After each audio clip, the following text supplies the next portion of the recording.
Chapter 1803. Grass snake gray line, thousands of miles long. It seemed like a bold move, but it actually contained deep meaning and concerns. When she founded the Golden Scale Pavilion and the Golden Scale Academy, she did it under the pressure of the aristocrats. Everyone thought that she only wanted to promote the poor. Although the aristocrats were angry, they did not realize the current situation. Who would have thought that one after another, in the end, everything would be linked to each other and everyone would be trapped? Of course, this method also required charisma. Jianghu undoubtedly had this quality. If I can see these children bring a different kind of vitality to the world in my lifetime, I will have no regrets in this life. Yuanjing did not teach his students how to pursue fame and fortune.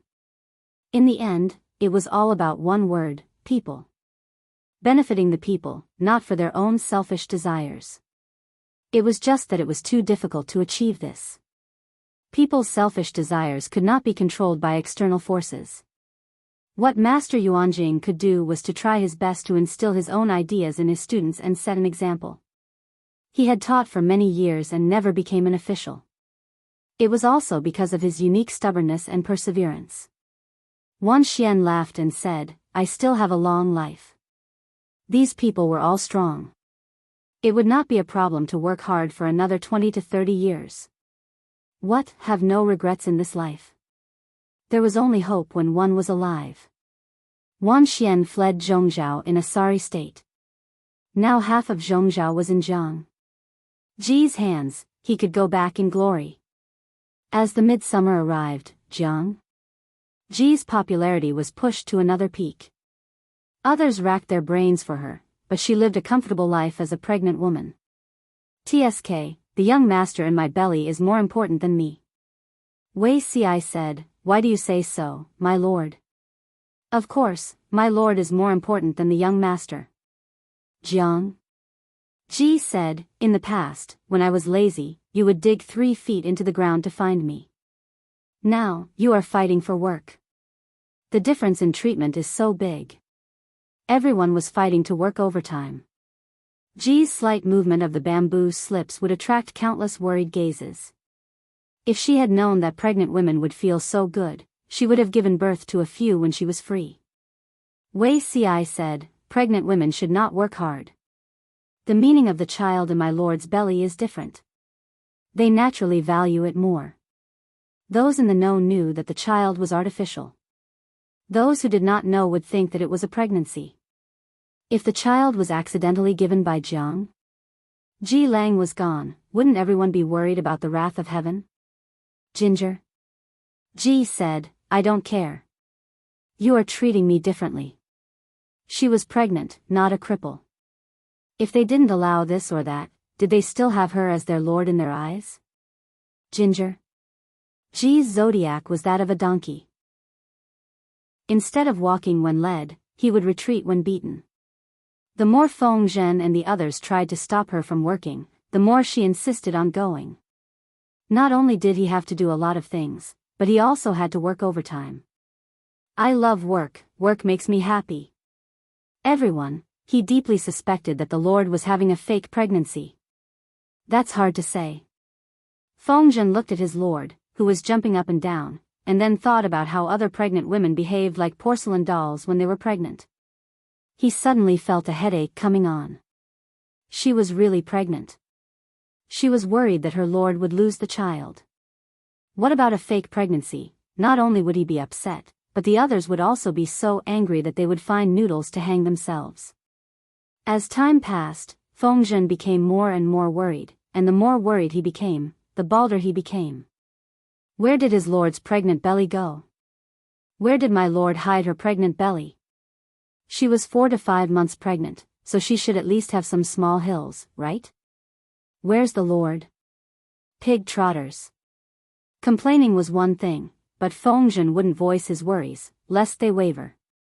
Because of the artificial halo that Ji created for the child was too big.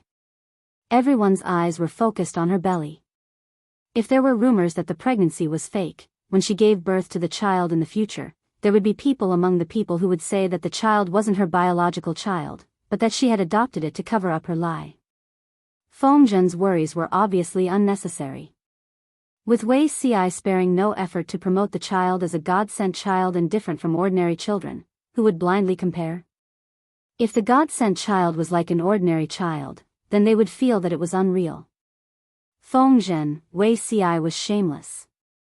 It was fine if it was others, but as the biological father, how could Wei Ci not know whether the child was conceived by instinct or artificially made? Jiang. Ji's unprecedented enthusiasm for work erupted. During this period, she also paid close attention to the work of the scholars who were sent abroad. After all, it was a remote and desolate place, a place far away from the emperor. It was hard to guarantee that there weren't any daring people who bullied them. Of course, she also had to pay attention to these scholars to prevent them from losing themselves in an unrestrained place. Fortunately, these young people didn't disappoint her. Their methods were slightly immature, but they were growing at a speed visible to the naked eye. Other than that, Ji was still most concerned about the situation in Zhongzhou. Taking down half of the country in just over 20 days was very impressive, but it didn't mean that such a strong momentum could be maintained forever. Qiguan Rang and the others also realized the drawbacks and had been adopting a steady approach these days. They had to first stand firm and stabilize their foundation before moving forward. Qiguan Rang was the type of person who would go wild when he could, but when he wasn't, he would fight steadily and defend himself like a hedgehog. The feudal lords of Zhongzhou couldn't do anything to him at all. Instead, Qiguan Rang took advantage of them.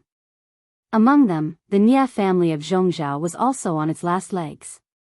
Among the few feudal lords that still existed in Zhongzhou, the overall strength of the Nia family could no longer be ranked. Speaking of which, it was quite a pity. Their original master, Nia Qing, had experienced several internal rebellions in the Nia family and disappeared during the last rebellion. Sun Wen and Qiguan Rang were behind these rebellions. With the fall of the Nia family, the feudal lords of Zhongzhou completely lost their backbone. That was why Qiguan Rang and the others had taken advantage of them. However, this wasn't enough. Old Master Sun Wen asked Qiguan Rang, "What are you calculating?" Qiguan Rang replied, "Calculating the hour." Hour? Craning his neck to take a look, Old Master Sun Wen's expression became more subtle. If he wasn't mistaken, Qiguan Rang was calculating the hour of his lord's pregnancy and delivery. What are you trying to do? Old Master Sun Wen was a little confused. Even though he was experienced and knowledgeable, he couldn't understand Qiguan Rang's operation.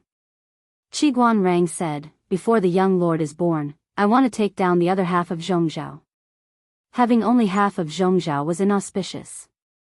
Taking down the other half before the child was born would make it a whole. This was a good sign. Sun Wen was speechless. Had Qiguan Rang ever considered the elderly? No, he hadn't. He only considered the lord and the young lord. Even his own father wasn't as dedicated as him. Old Master Sun thought of how Dongqing and Nanxing had all closed down and only Zhongzhou was still in full swing. He suddenly felt like he had shot himself in the foot. Back then, Feng Zhen and the others had worked themselves to death and fought battles everywhere.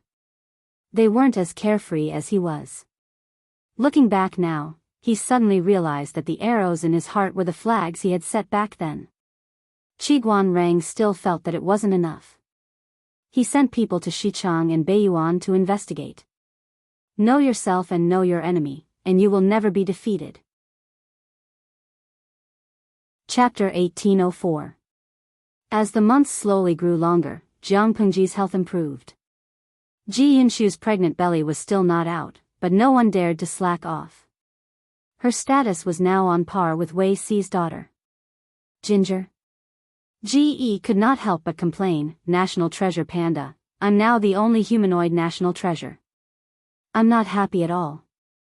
As he rubbed the panda girl darling's chin and the white fur on her head, an indescribable loneliness welled up in his heart.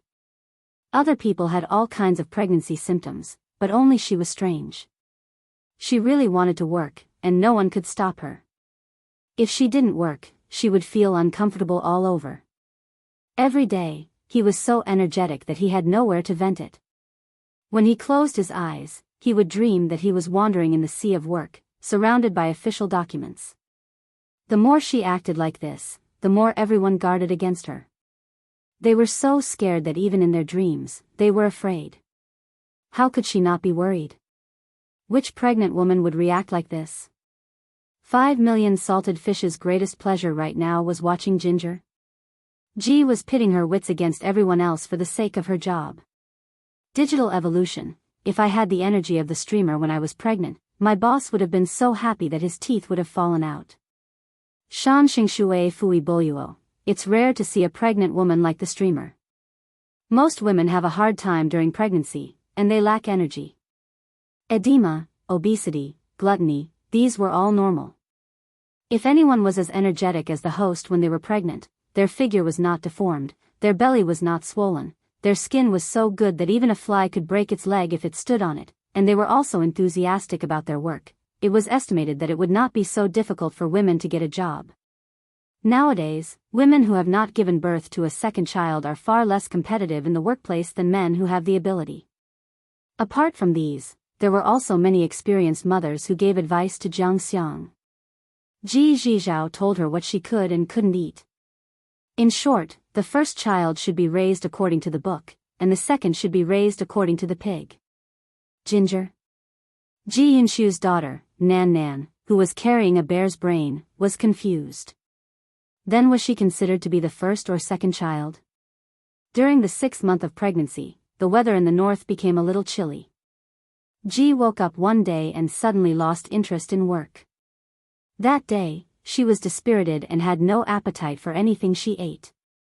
She looked so dispirited that it was as if she had lost all attachment to the world. Feng Zhen and the others watched with raised eyebrows. They didn't know what ideas their lord had come up with to torment them again. My lord is not going to the government office today? Ginger. Ji Yunshu waved her hand and said, I'm not going. Just looking at those bamboo slips gives me a headache. I don't want to read a single word of it now. The lord's mood was like a child's face, changing at a whim. Without waiting for Feng Zhen and the others to heave a sigh of relief, thinking that their lord was finally willing to focus on nurturing the fetus, she began to stir up trouble again. Zhang Ping of the woodworking workshop was unjustly implicated. He had to bear the merciless criticism from the crowd. In all honesty, he really wasn't the one who seduced his lord to go to the carpentry workshop. He was also innocent. Who knew why his lord came to the carpentry workshop and refused to leave? She also said that the wood shavings from the wood workshop were extremely delicious. Just by smelling the aroma, one could eat more than 20 bowls of rice. It was too fragrant. Feng Zhen's expression changed involuntarily, as if he had seen a ghost. What do you mean by the smell of sawdust smells good? Would a normal person like sawdust and even want to roll into a pile of sawdust to sleep? With his lord's soft skin and tender flesh, wasn't she afraid that the sawdust would stab her all over in pain? I heard that pregnant women have strange temperaments during pregnancy. My lord's behavior isn't out of line, said a colleague whose wife had given birth to 3 children and was very experienced in pregnancy. The most important thing for a pregnant woman is to be in a good mood. Don't go against her wishes. You must go along with her. Feng Zhen held it in for a long time but couldn't say anything. He wanted to retort. He was the father of 2 children, and he had been by his side both times when his wives were pregnant. How could their pregnancies be so normal? However, he thought that this analogy might offend the lord, so he forced himself to hold it in. The other officials were also silent for a long time. Most of them were in their 30s or 40s and had become fathers long ago. They had at least 2 children and indeed had never encountered such a phenomenon. There was even someone who secretly complained to his close friend. It's not so good to have a female lord. Once she gets pregnant, everyone seems to have become a father for once. Friend versus Ginger. Ji Yunshu was very respectful. When she heard this, her expression changed and she decided to cut ties with this friend. Friends who are disloyal and disrespectful to the ruler should not be made. The official, who had a strong desire to live, added, Lord Jiang only has this child at such a young age, everyone is afraid that she will bump into something. Ever since she announced that she was pregnant, she had not had a good night's sleep. The god who bestowed Lin has not moved, but us officials are trembling with fear. His friend said with a dark expression, even so, you can't say such disrespectful words. If these words were to spread to the ears of outsiders, he was not afraid of being punished. The official said, I have absolutely no disrespect. He was respectful and trembling with fear. Ji Yunshu had been worried since the beginning of her pregnancy. She had to endure the other party's unreasonable pregnancy reaction. Wasn't this like being a father for once? If it was the wife of the family, no matter how uncomfortable she felt in her heart or how uncomfortable she would not torment her husband with such trivial matters. But who was the Lord? If the Lord was in a bad mood, the unlucky ones were the officials. The other party said whatever he had on his mind without any scruples. Therefore, during the period of Ji Yunshu's pregnancy, the officials felt that being a father was even stronger than their own wives' pregnancies. There were even nosy officials who turned to their wives and complained that the Lord was unpredictable, changed her attitude faster than the weather, and had strange hobbies. Unexpectedly, the wives at home rolled their eyes and told them many pregnancy details that made them flabbergasted. What kind of pregnancy hobbies were fanatical about work and wood shavings? There was a lady who liked to pick her feet after she was pregnant, then put her fingers under her nose and sniffed. If she did not smell it, she would vomit and would not be able to eat. However, for the sake of her personal image, when she did this, she had to send away the maids and old women who served her, leaving only 2 confidants. There was a lady who liked to go to the toilet and squat in the pit after she was pregnant. It was said that the smell in the pit was very pleasant, and her dispirited spirit also improved. That lady's husband, no wonder the lady had been locked in her room after she was pregnant and refused to get close to him. Even when they met, she would put on perfume. Also, the lady liked the feeling of farting and liked to nest under the blanket to do so. There was also a lady who had a special hobby. She liked to rub the body mud from the tailbone, collect it bit by bit, and rub it into a big ball. Everyone, looking at their wives' breaths, elegant and graceful, and then thinking about how they looked when they did this, they just wanted to raise their hands to their foreheads. Was there any way to continue living like this? In comparison, it seemed that their lord was more like a normal pregnant woman. She only loved to work and liked carpentry. She did not take off her shoes and pick her feet to smell it, nor did she squat in the pit to smell feces. She did not love to fart, and she did not rub the mud around her son to collect it. Thinking about it this way, it seemed that having such a lord was quite a blessing. Chapter 1805. Zhang Ping and the rest had experimented and explored repeatedly. With Ji's help, they had already made natural rubber that could be used to make solid tires. It was just that this kind of tire was heavier. Ji had only completed half of the bicycle design previously, and was still figuring out the other half. Jiang? Why did Ji suddenly think of the carpentry workshop? Because she suddenly remembered that she had not taken Wei Ci for a ride. A bicycle was needed for a ride, and Zhang Ping and the rest were inefficient, so they had not sent the finished product to her. As the saying went, do it yourself, and you will have everything you need.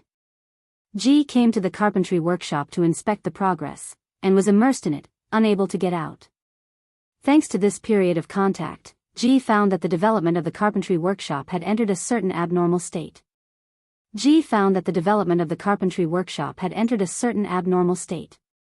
They had accumulated enough experience, and their practical and creative abilities were not low, but the gap was very serious. Other than Zhang Ping and the other 2 and a few talented craftsmen, the others only knew how to copy, and had no idea why they were doing it, let alone improving it. When she asked Zhang Ping, he thought it was a problem of personal talent. The inheritance of the Mahists had always been difficult, and they had always chosen talented disciples.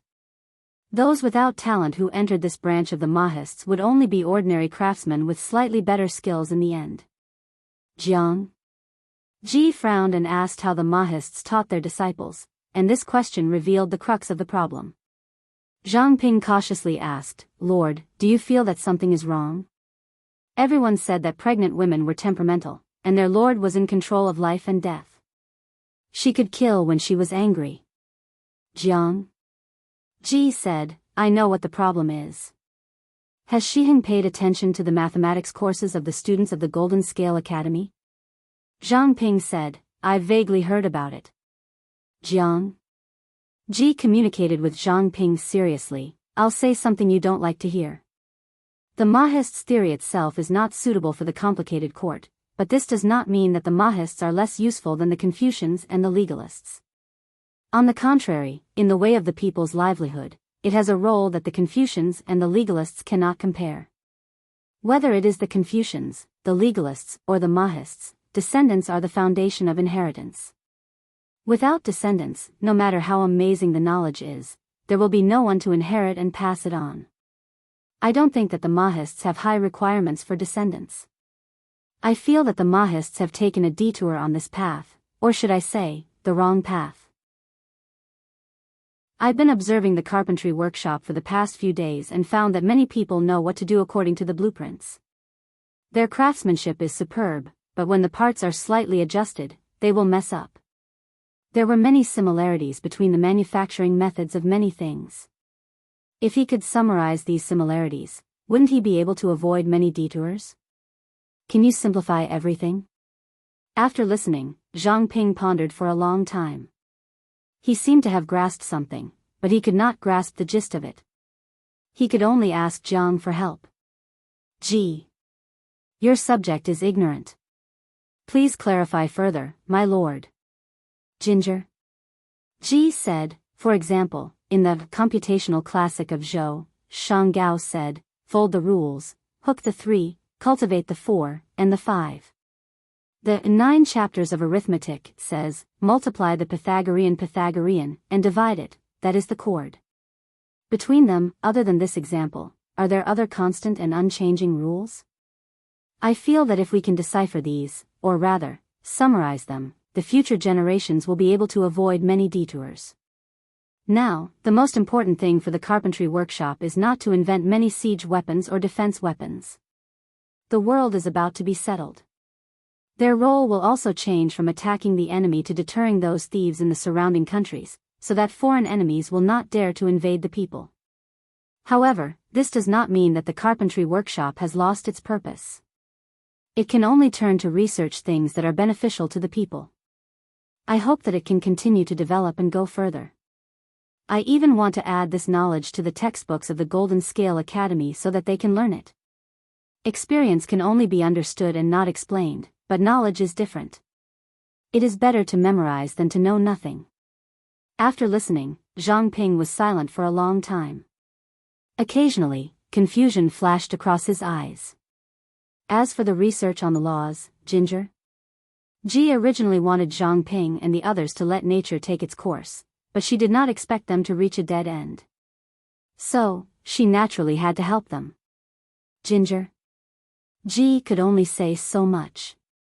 How much Zhang Ping and the others could comprehend would depend on their own luck. After that, Zhang Ping and Ginger continued to make her bicycle. Ji continued to make her bicycle. The other parts were easy to make, but the most difficult part was the chain. She didn't know what an old-fashioned bicycle looked like, so she listened to the idle spectators and drew a lot of circles. This was also the main reason why Zhang Ping had not finished the bicycle for several months. What was he supposed to do with those messy circles? I wonder if it's Ginger. Ji's resentment was too deep. When she was 8 months old, she found out that the European king of 1,000 years was actually a technical worker at a closed bicycle factory.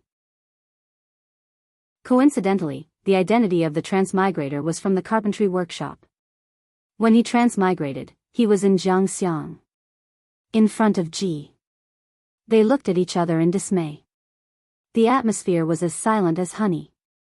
I want a bicycle. When a streamer that they had been following for more than 10 years made a request to you, which salted fish could refuse? Not to mention that this salted fish had been unemployed for more than 2 months. Just as he was worrying about how he was going to make a living, he became the lucky king who was chosen. If he did it well, he would immediately become an internet celebrity. Create, create, create. The European king nodded vigorously. He was not a man if he did not build a bicycle. However, the lucky king looked at Jiang. Ji Yunshu's stomach started to tremble. She felt that she couldn't put her hand anywhere. Before the 7th month of pregnancy, Jiang Guxiang was pregnant. Ji Yunshu's stomach had always been excessively flat. It was even slimmer than an A4 waist and had beautiful abs. 7 months later, her stomach was like a balloon that slowly swelled up. It was a different shape every day. Now that it had been more than 8 months, she finally felt like a pregnant woman about to give birth. The crux of the matter was that they were twins. It was very difficult to carry them to full term. Typically, they would give birth after just 9 months.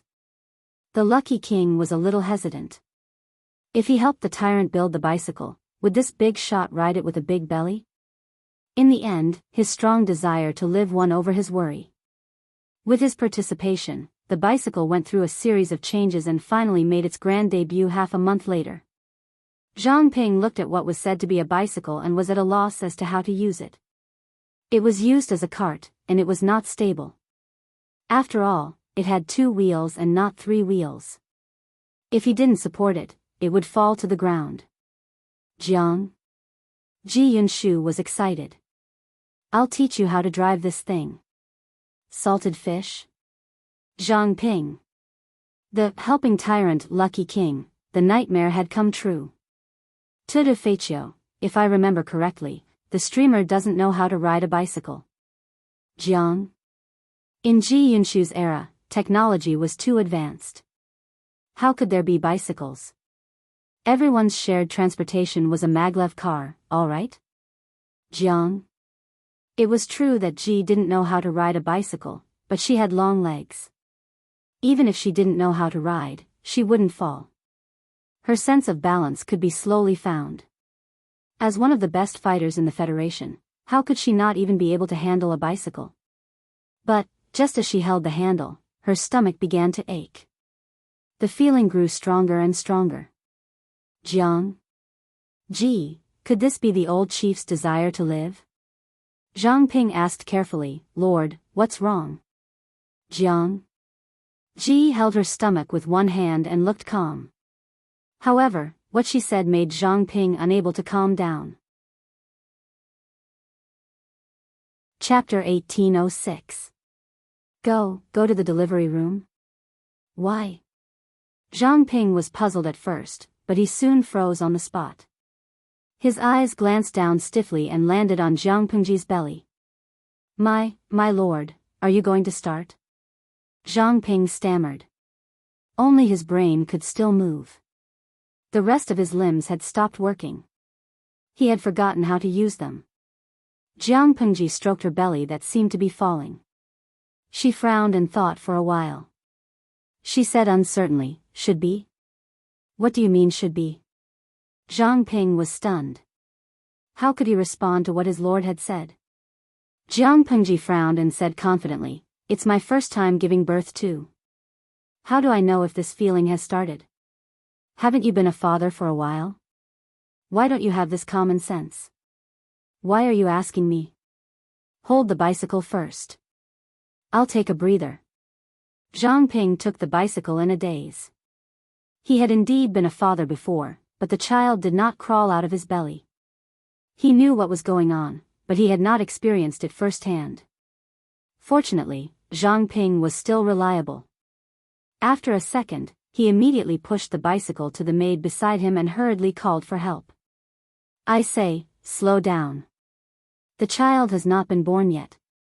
If you push me too fast, it might fall out halfway.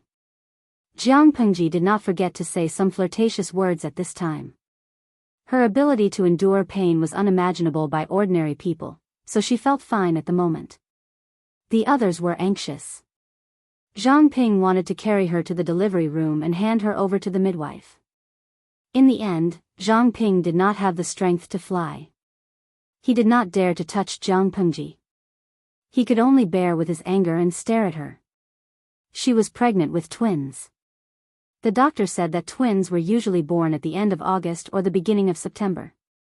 It was rare for them to survive to full term. In other words, Jiang Pengji, who was in her early 9th month of pregnancy, could give birth at any time. Everything that needed to be prepared was ready at any time. Jianghu's range of activities was also limited to not far from the delivery room. It was very convenient to go there. Zhang Ping looked at his lord, who was said to be giving birth, walking steadily to the delivery room with cold sweat. He had the illusion that his worldview had been refreshed. Just send it here. Wait for news. Jianghu took a deep breath to relieve the discomfort in her stomach. She waved her hand with her back to Zhang Ping and entered the delivery room with the help of the maid. Zhang Ping. The others also received the news one after another. Except for a few who really couldn't leave their posts, the group of important ministers all arrived. Except for Wei Ci. Of course, everyone's attention was on Jianghu. How could they notice that Wei Ci was missing? When will the baby be born? Zhang Ping said, it hasn't even been 5 minutes since the Lord went in. No matter how fast he is, he'll have to wait for a few hours, right? The official was shocked when he heard that. How many hours? Why is it taking so long? Zhang Ping, what kind of tone was that? It was as if his wife could go in and take a dump and come out. Was giving birth that simple? It was considered fast for the first time to give birth within a few hours. Some women with narrow birth tracts and difficulties in giving birth would need to give birth for a day or two. The next official hurried over, and the first thing he asked was, is the young master a man or a woman? Zhang Ping said, it hasn't even been 10 minutes since the Lord went in. It hasn't even started yet. How would she know if it's a man or a woman? The official was stunned. It's only been the time to brew a cup of tea. Why does it feel like half a day has passed? Zhang Ping, Fengzhen came over at that moment. Zhang Ping didn't wait for him to speak before saying, the Lord went in for 10 minutes and hasn't started yet. We don't know if the young master is a man or a woman. If everything goes smoothly, we can see the young master in a few hours. If not, we might have to wait for a day. Fengzhen gave him a baffled look, as if to say, aren't you spouting nonsense? Zhang Ping, he couldn't be angry. Today was his Lord's day. Being angry would ruin her luck. Slowly, more than 30 people gathered in the main hall outside the delivery room.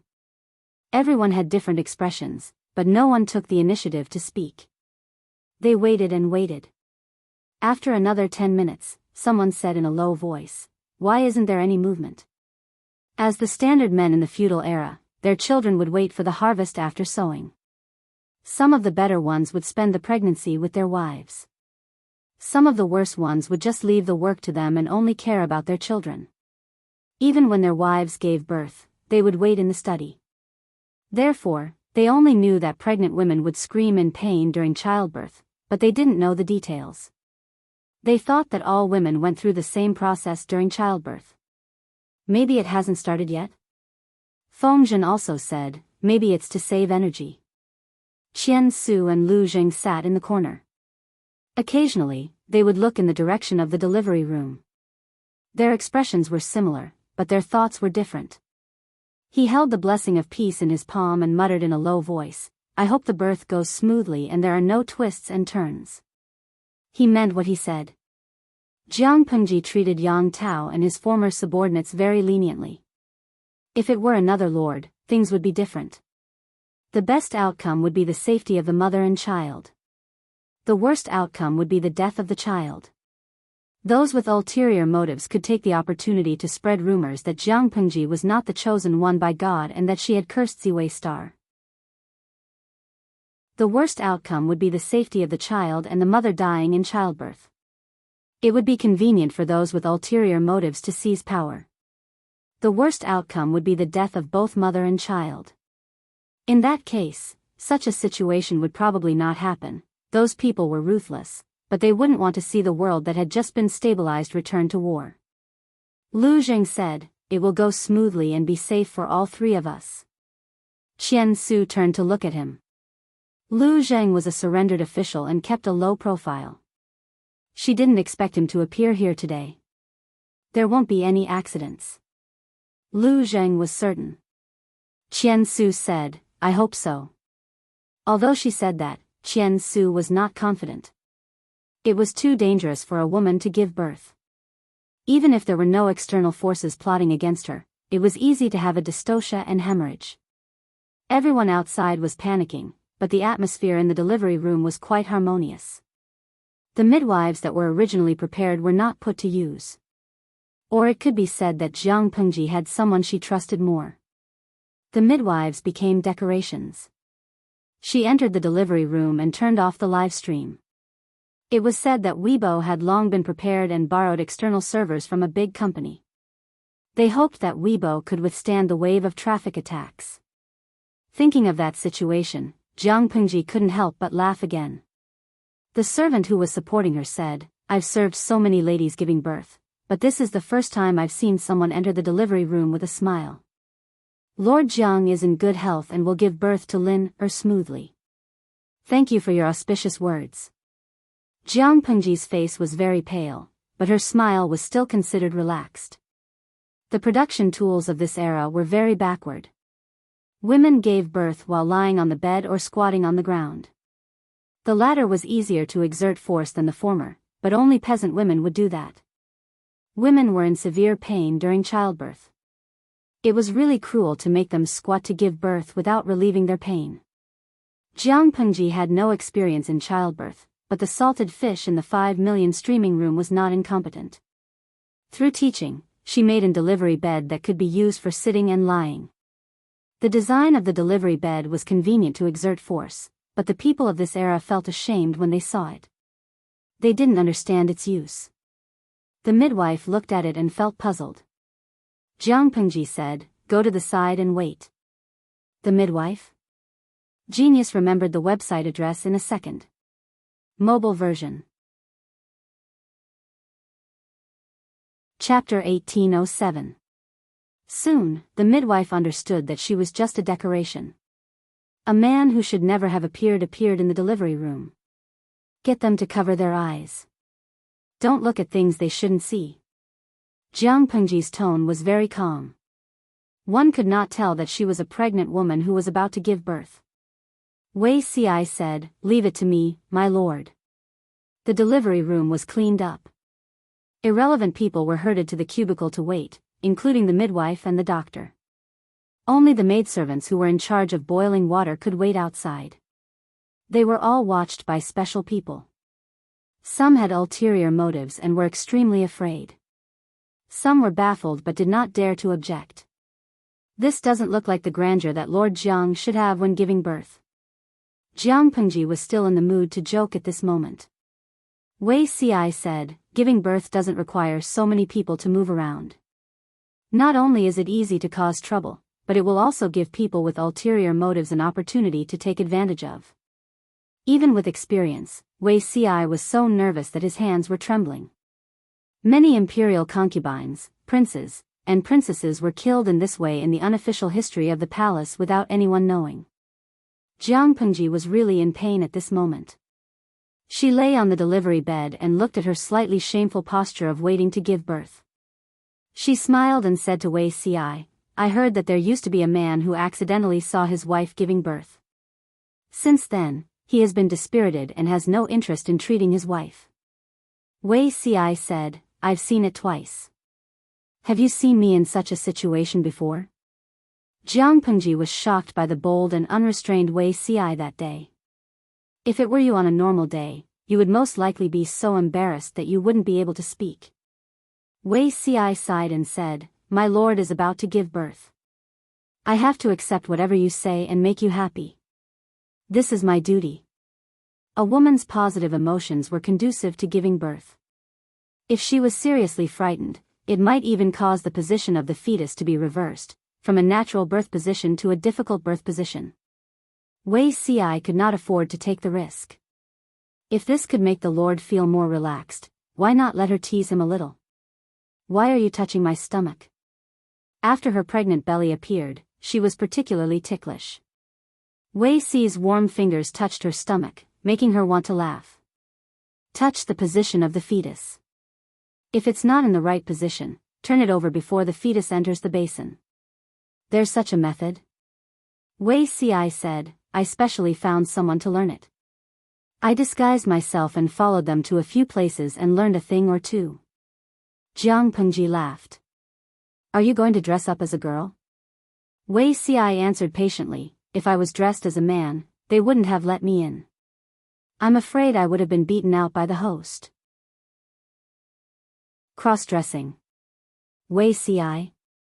He actually didn't get beaten out? Jiang Pengji scrutinized Wei Ci's serious face. She was not surprised. His appearance was exquisite and beautiful. He didn't have the cold and hard edges of a man, but he wasn't as feminine as a woman either. After dressing up a little, applying some makeup and changing into a more voluminous female outfit, one would indeed look like an iconic beauty at first glance. Although they are twins, the positions of the fetuses are very good. After the examination, Wei Ci heaved a sigh of relief. The probability of a natural birth of twins was not high. Most of the time, one would die prematurely. Did you experience dystocia because the fetus was in an irregular position? Wei Ci said, Her Majesty's body was suffering from a chronic illness. She was entangled with worldly affairs and did not take good care of the fetus. She met with trouble during childbirth. In the end, both mother and daughter were safe. When a woman gave birth, outsiders could not help much. Don't be fooled by the scenes of people giving birth in the TV series. The midwives worked very hard and the maids fetching hot water ran back and forth. If you really went to a modern delivery room to take a look, you would realize that when the delivery room was busy, one midwife had to look after several beds of pregnant women. According to the TV series, the nurses and doctors would be too busy even if they had 3 heads and 6 arms. Wait until the uterus is almost open before exerting force. My lord can save up some strength now. Wei Ci used a handkerchief to wipe away the beads of sweat that rolled down her forehead and almost wet her eyelashes so that she wouldn't feel uncomfortable. Then talk to me for a while. Jiang Pengji's ability to endure pain was extremely high, but this body was not original after all. No matter how much pain she could endure, there was an upper limit. What does my lord want to talk about? Jiang Pengji said, anything is fine. I'm really in pain now. Talk and be distracted. Her pain was really painful. It was not the pain that she used to say when she was acting coquettishly or teasing Wei Ci. However, Wei Ci could only watch and was unable to share her burden. Jiang Pengji forced a somewhat stiff smile. I want to hear how you like me. The two of them did not make much noise when they spoke. Those who were a distance away could not hear what they said, let alone the people waiting outside the delivery room. Feng Jin and the others waited for more than 2 hours. This was probably the longest they had ever waited for more than 2 hours. Afterwards, when some people recalled it, they could not help but complain that even their wives did not wait for so long when they gave birth. At that moment, no one had the mood to laugh at themselves. There was no movement in the delivery room. Their hearts could only be raised high, with nowhere to rest. Some people could not help but imagine situations such as a hemorrhage and dystocia. The more they thought about it, the more afraid they became. The more they were afraid, the more they could not get rid of the images in their minds. The real situation was very different from what they imagined. Jiang Pengji's delivery was very smooth. Because of her special body, her belly did not really show until 7 months. She did not have too much nutrition during her pregnancy, so the size of the fetus was not big. When Wei Ci said that he could see the baby's head, her body was a little numb from the pain, but she still did as she was told. At that moment, Wei Ci was calm. He steadily helped the baby out of the birth canal with both hands. His actions were agile. Jiang Pengji felt her belly loosen up a little. She asked while sweating profusely, is it a boy or a girl? It's a girl. It's a girl. Even though Jiang Pengji already knew the answer, she felt that there was a different meaning in asking after going through the procedure. The eldest daughter was small, but her voice was very loud. Her voice could be heard in the main hall outside the delivery room. She cried pitifully. Jiang Pengji, no matter how Wei Ci coaxed her, she did not stop crying. Jiang Pengji waved her hands weakly and said, "Let her cry for a while. She's been wronged." Wei Ci. Jiang Pengji could not tell Wei Ci that her daughter had been kicked into the basin to give birth. Don't think that she could not see the situation in her belly with her mental strength. "Pei Qian, what's wrong with you kicking my daughter? Look at this child crying." The second child was born in the time it took to brew a cup of tea. Her crying was a little weak, and her voice was childish. She pulled the daughter's leg and fixed her eyes on her. "She's also a girl." Wei Ci panicked at first, but after taking a closer look at the appearance of the two children, he breathed a sigh of relief. They were not quite the same. That was safe. Jiang Pengji could not help but roll her eyes. Fraternal twins were not identical. Wasn't it normal for them to look different? Unbeknownst to her, Wei Ci had worried about these two children for a long time. There was a period of time when he dreamed of two identical children standing in front of him. They kept asking him to distinguish who was the eldest and who was the second.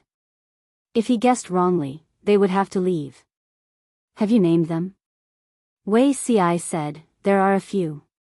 "Do you want to continue using the name Jiang Yan?" "Don't. Otherwise, it's unfair to both of them." Jiang Pengji was silent for a while. "Lin Lang, one Jiang Lin, one Jiang Lang." Wei Ci. "Is the Lord sure you want to trick your youngest daughter like this? The character Lang has a good meaning, but do you still remember your surname, my lord?" "Jiang Lang, Jiang Lang, Jiang Lang has run out of ideas? Why don't we each name one?" Chapter 1808. Most of the words beside the word "you" had good connotations. They could be chosen as names, but they could not be named so casually. They had to go through the process. Jiang Pengji asked, "Must it be you?" Wei Ci did not know why it had to be you. Jiang Yan's name was chosen by drawing lots. Wei Tsong came with his sister. The third and fourth children should follow this naming custom. Otherwise, it would seem a little unconventional. Even people with obsessive-compulsive disorder could not stand it. Jiang Pengji said, "Since there is no convention, let's change it." Wei Ci's brows twitched. He had a bad feeling. For example? Zhua. What about Jiang Zhua? When Wei Ci heard the word, he could not think of which Zhua it was. Jiang Pengji continued, "The word Zhua is a blessing. It has the meaning of protection and also the meaning of the throne." Wei Ci was almost shocked. The child was born less than an hour ago, but he was given the Zhua of the Zhua. He was worried that if the blessing was too great, it would harm the child. Jiang Pengji did not care about Wei Ci's worries. She felt that the word Zhua was as arrogant as the halo on her daughter's head. The name Jiang Zhua doesn't sound good. Wei Ci thought for a while and suggested, "How about Lian?" "Lian?" Wei Ci said, "Lian is a vessel used to hold food during sacrifices in ancient times. It also has the intention of inheriting the ancestral weapon. She is regarded as the heir." Compared to being careless and arrogant, holding up the child to tell the world that she was the heir to the throne, it was better to be more subtle. Whether it was Jiang Lian or Wei Ci, he hoped that she would be steady, honest, and broad-minded. Not only would she inherit the ancestral weapon, but she would also be responsible for the national weapon. Jiang Pengji pondered for a long time. In the end, she had no choice but to choose Lian as the child's name. Although she also had the intention of treating her as the heir, she expressed it in a more tactful way. It was somewhat vague. The third child's name was decided. As for the fourth child's name, to be honest, Jiang Pengji did not want to waste her brain cells. In the end, she simply used a shortcut. Call her Jiang Yan. When Wei Ci heard the name, he was stunned. Didn't the Lord say that you don't need Yan? The beauty on the jade wall is called Yan. What I'm talking about is the stone is like jade. When Wei Ci heard this, he frowned. He did not know if it was an illusion, but he felt that his lord did not like younger daughters. A stone that resembled jade was, in the end, a stone and not a beautiful jade. It only had the appearance, but no substance. Wei Ci was not satisfied, and he clearly expressed his dissatisfaction.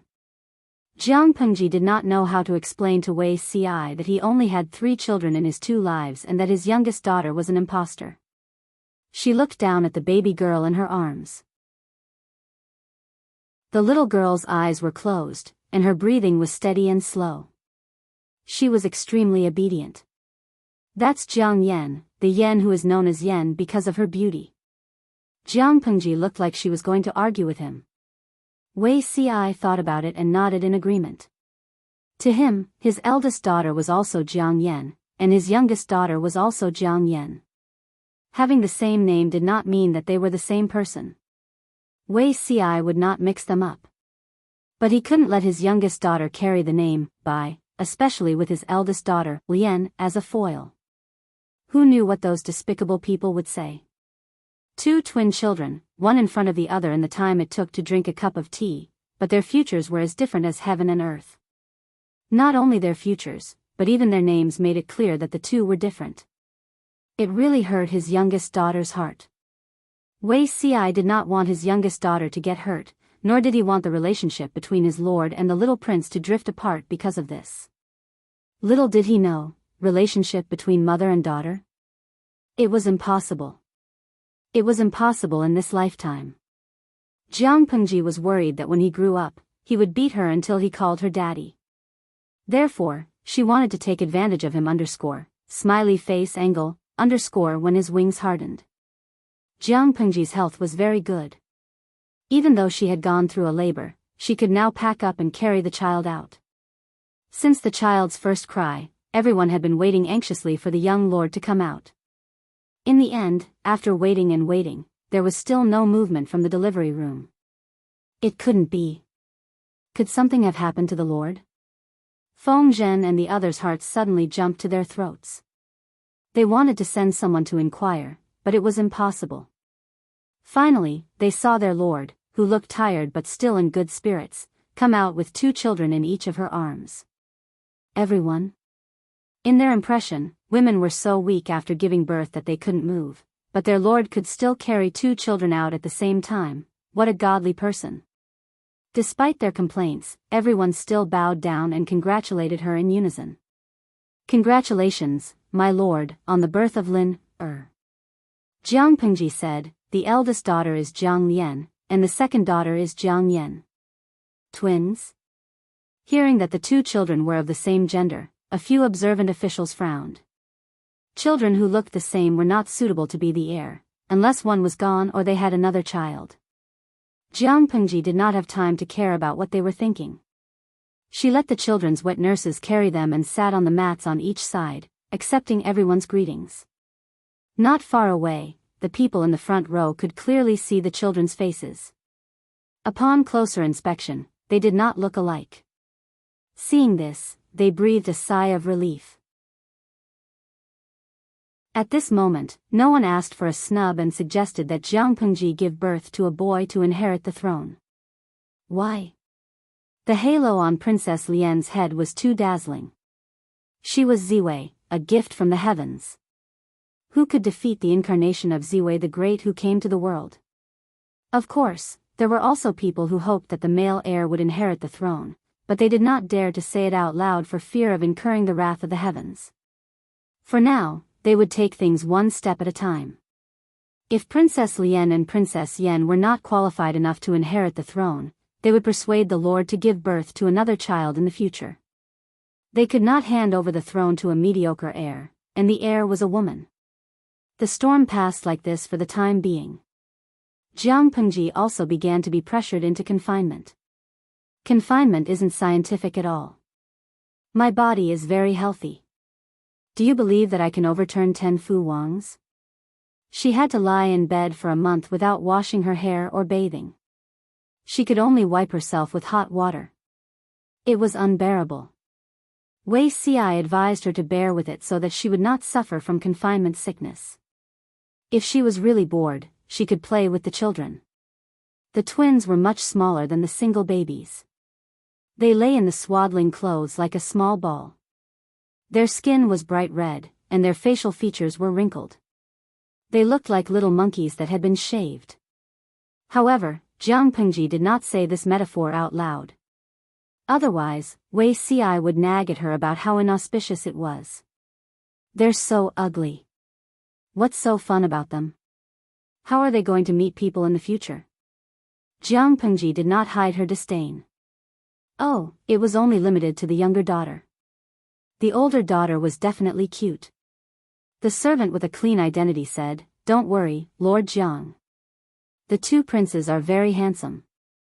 You can see it when they're 1 month old." Children changed every day. After a while, they would be cute and beautiful. It doesn't matter if they're ugly. They can't get married anyway. Just kidnap whoever you like. The clothes that the two children wore, the diapers that they used, the milk bottles and milk powder that they drank from, were all prepared by the old chief. She was probably the only person in the world who would buy such things for herself. How does it feel to be a baby? She used her fingertips to scratch the sole of the younger daughter's foot. The other party lazily opened her eyes and moved them away slowly. I heard that babies can only see a few dozen centimeters. How did you know I was in this direction? The younger daughter used her fist to fend off Jiang Pengji's harassment. She couldn't hear if she couldn't see clearly. She wasn't deaf. After a while, a hand stroked her butt. Because of this action, the sticky and uncomfortable but became even more uncomfortable. It's a little smelly.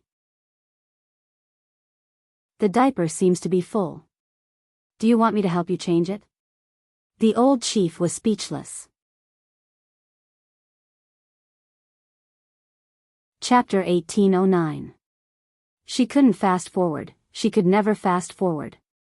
She could only tease the old chief now so that she wouldn't suffer losses in the future. Jiang Pengji was on the verge of being beaten to death.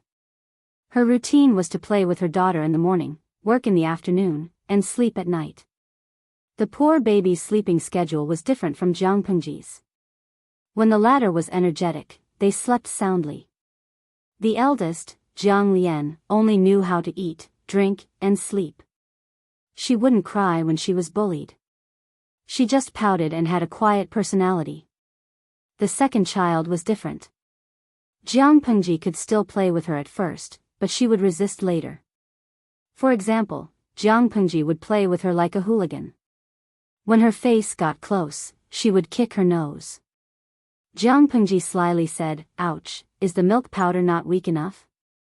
You don't have much strength in your kick. Are you tickling me?" The second child looked at Jiang Pengji faintly, like the gaze of the Grim Reaper. Since the birth of the twins, Jiang Pengji's status in the streaming room had plummeted.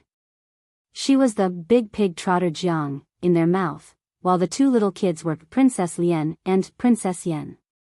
The second child also became the new queen's meme pack because of her and Jiang Pengji's intimidating gaze. Tutu Feichio, my Princess Yan's gaze is too sharp. This is the aura of a queen. She doesn't need a big gold chain, sunglasses, and cigars to exude a strong aura that belongs to a big boss. Princess Lian is a fairy-like soft girl. She's so cute and I want to hug her. Sans Hisongshu snacking, looking at the two princes, I want to have babies every day. But thinking that the princes are someone else's fairy baby, I'm not so tempted. If I want to have such a high-quality baby, I have to find a male god of the same quality as Beauty Ci. Liangping Puzi snacking, the person above is also narcissistic. Do you think you can compete with Big Pig Trotter Jiang? To have a cute and smart baby like the princes, you must first be comparable to Big Pig Trotter Jiang. The man must be a male god of the same level as Wei Ci. Lan Yamoshu Kaiwa, speaking of this, a few days ago, I saw a birthing video. It shamelessly violated the prince's portrait rights and used them as the video material. I was so angry that I made a report and continued to make a report. Wanshan Ji, I'm already imagining the gentle and soft Princess Lian and the big boss Princess Yan in a decade or so.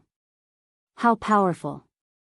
Looking at the bullet screen, Jiang Pengji could not help but be speechless and choke as the salted fish unanimously categorized their boss, Jiang Lian, as a soft girl. Did they misunderstand the education of old Jiang's family? Soft girl? Impossible. No matter how soft she looked on the outside, she was still black and white on the inside. How could she be a soft girl? Moreover, with the old chief as a younger sister, Jiang Pengji was worried that her eldest daughter would be too domineering in the future. As it turned out, Jiang Pengji's worries were not unfounded. The two children were twins. In the eyes of outsiders, their bodies were not as strong as single babies. Therefore, the third bath was not a big event. It was just a small gesture. After a month of growth, the two children had become as cute and delightful as white jade. Of course, the full moon banquet had to be grand. At the same time, this was also the first time the two children officially met the world. Feng Zhen and the others looked at the different but equally cute and healthy princes. Their hearts melted. Someone said that when Princess Lian was born, her cries were as loud as thunder. He knew she was extraordinary when he heard it. Now that he saw her, she was indeed full of nobility.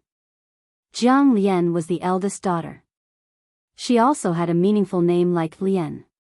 Everyone knew Jiang Pengji's attitude.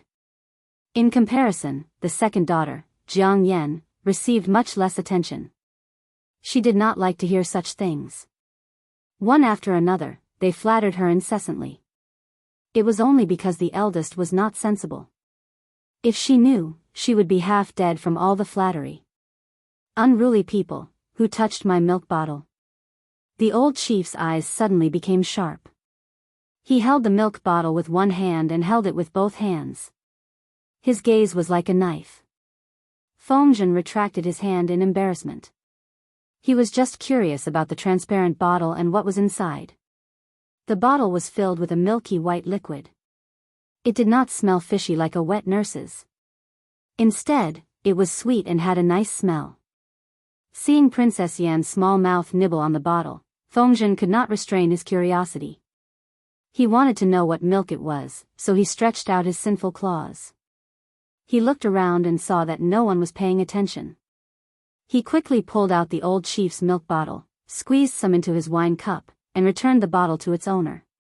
Feng Zhen thought he had done it without anyone noticing. He did not know that the owner of the milk bottle's eyes had become extremely dangerous. Feng Zhen tasted it and said, "It's not as sweet as I imagined, but it is indeed very fragrant." The old chief was speechless. A bastard who stole a baby's food for a month. Jiang Pengji only had this many people under her command? As he thought about it, the old chief's drinking speed increased. Who knew how long this one-month banquet would take? If Feng Zhen stole her milk again, wouldn't Jiang Pengji laugh at her? Ridicule her for being a good-for-nothing who could not even protect her own food? She drank too enthusiastically and neglected the difference between a baby's body and an adult's. Not long after, she felt a familiar feeling of fullness in her stomach. She was full. She threw the milk bottle aside and reached out to Feng Zhen for a hug. Unruly people, help me burp. Feng Zhen was also a man who had two sons. He knew that babies needed to burp when they were full, so he did not refuse. Thank you for your love, Your Highness. When the old chief patted his face, Feng Zhen thought that the child was trying to get close to him. The old chief was speechless. No, I just want to hit you, you shameless old man, who stole my food. The old chief was deeply aware of how inconvenient a baby's body was. It didn't take long for him to feel sleepy. Perhaps it was because they were twins, the two children did everything in sync. One was sleepy, and the other was almost as sleepy. However, the old chief still did not fall asleep, because she was awakened by a commotion. It happened a few minutes ago. Although the main characters of the one-month banquet were the two young princes, the people eating, drinking, and laughing were the adults.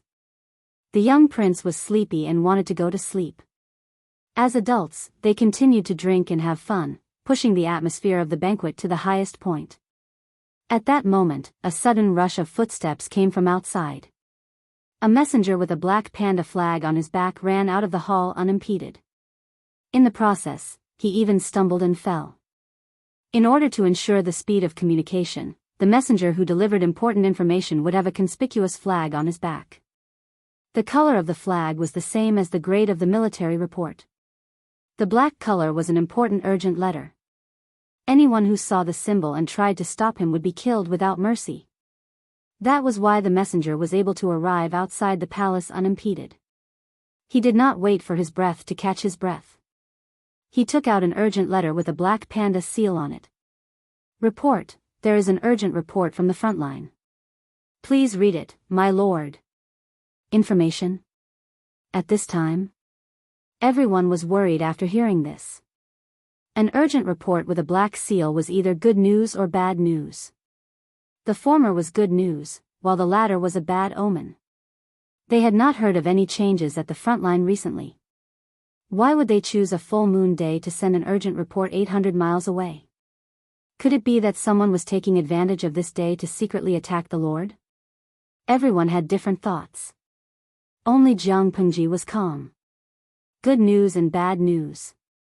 It was such a good day, yet he brought bad luck to her.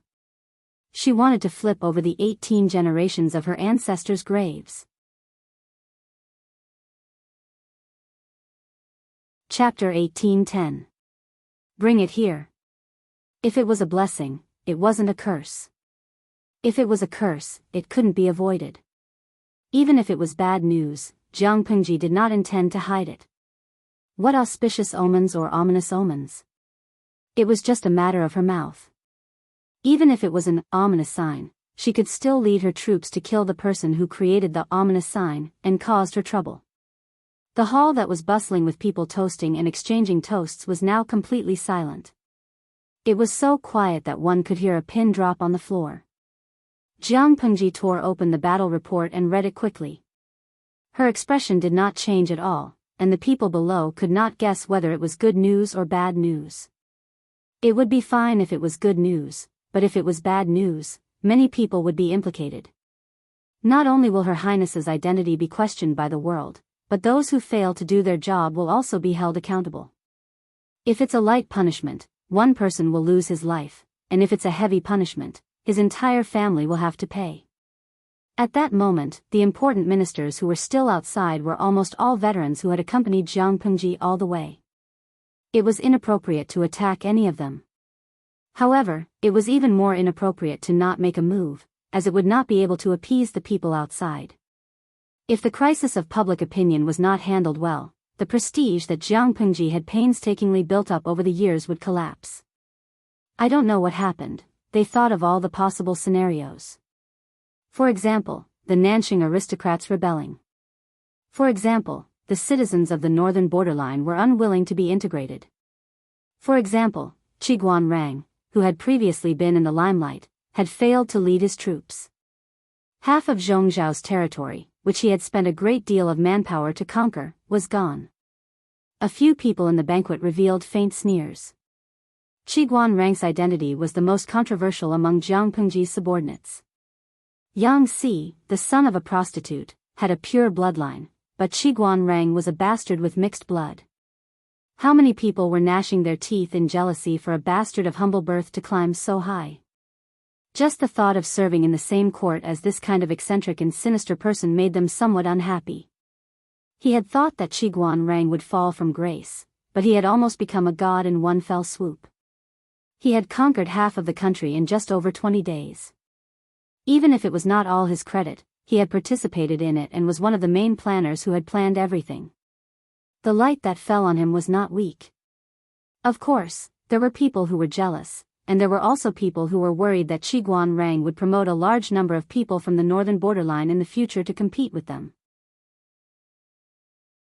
In just a few breaths of time, countless thoughts flashed through their minds. They thought of all kinds of possibilities, but they couldn't guess the truth. Jiang Pengji took a deep breath and slowly put down the urgent report in her hand. She glanced at the people in the hall. Those who were swept by her gaze subconsciously sat up straight. They were afraid that they would become Jiang Pengji's punching bag if they behaved inappropriately. After a long while, a silence that was as long as death by 1,000 cuts, Jiang Pengji slowly opened her mouth. Everyone, I have something to tell you. When everyone heard this, they knew that the real show was about to begin. Continue to recuperate next year. Everyone? They were all prepared to welcome the storm. Did the Lord build up the atmosphere for so long just to say this? Continue to recuperate next year? Zhongzhao was not fighting anymore. Wenjing offers the other half of Zhongzhao to congratulate the young lord on his birthday. Those who have surrendered and those who refuse to surrender will be escorted by heavy troops. They will arrive in Wanzhou in at most 7 days. Jiang Pengji held up the battle report from the front line. Zhongzhao is already in our hands. Unfortunately, this place has suffered years of war and the people's lives are in dire straits. It's really not suitable for us to fight again. Therefore, Wenjing's letter suggests that we continue to recruit troops, train our elites, and soothe the people's pain of separation.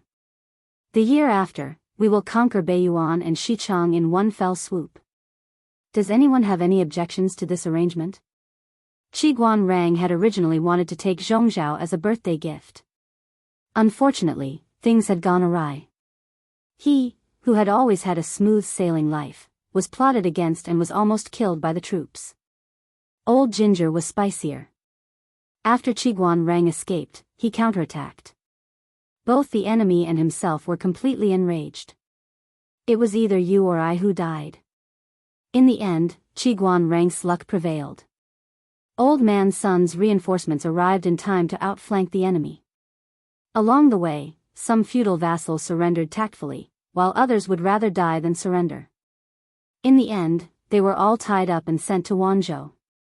Only one feudal vassal was different. They wanted to surrender, but Old Man Sun wouldn't let them. Someone advised the old man not to kill those who surrendered. The old man, who had always been easy to talk to, swore. No one could stop him. It turned out that this family's surname was Nie. It was the Nie family of Zhongzhao that was struggling at death's door and had played their cards badly. Old Man Sun still knew how to look at the big picture. He didn't exterminate the Nie family. He only wanted the Nie family to hand over the culprit who had killed his son, as well as the culprit's father, mother, and children. I lost my beloved wife and son, and my grandson lost his parents because of this person.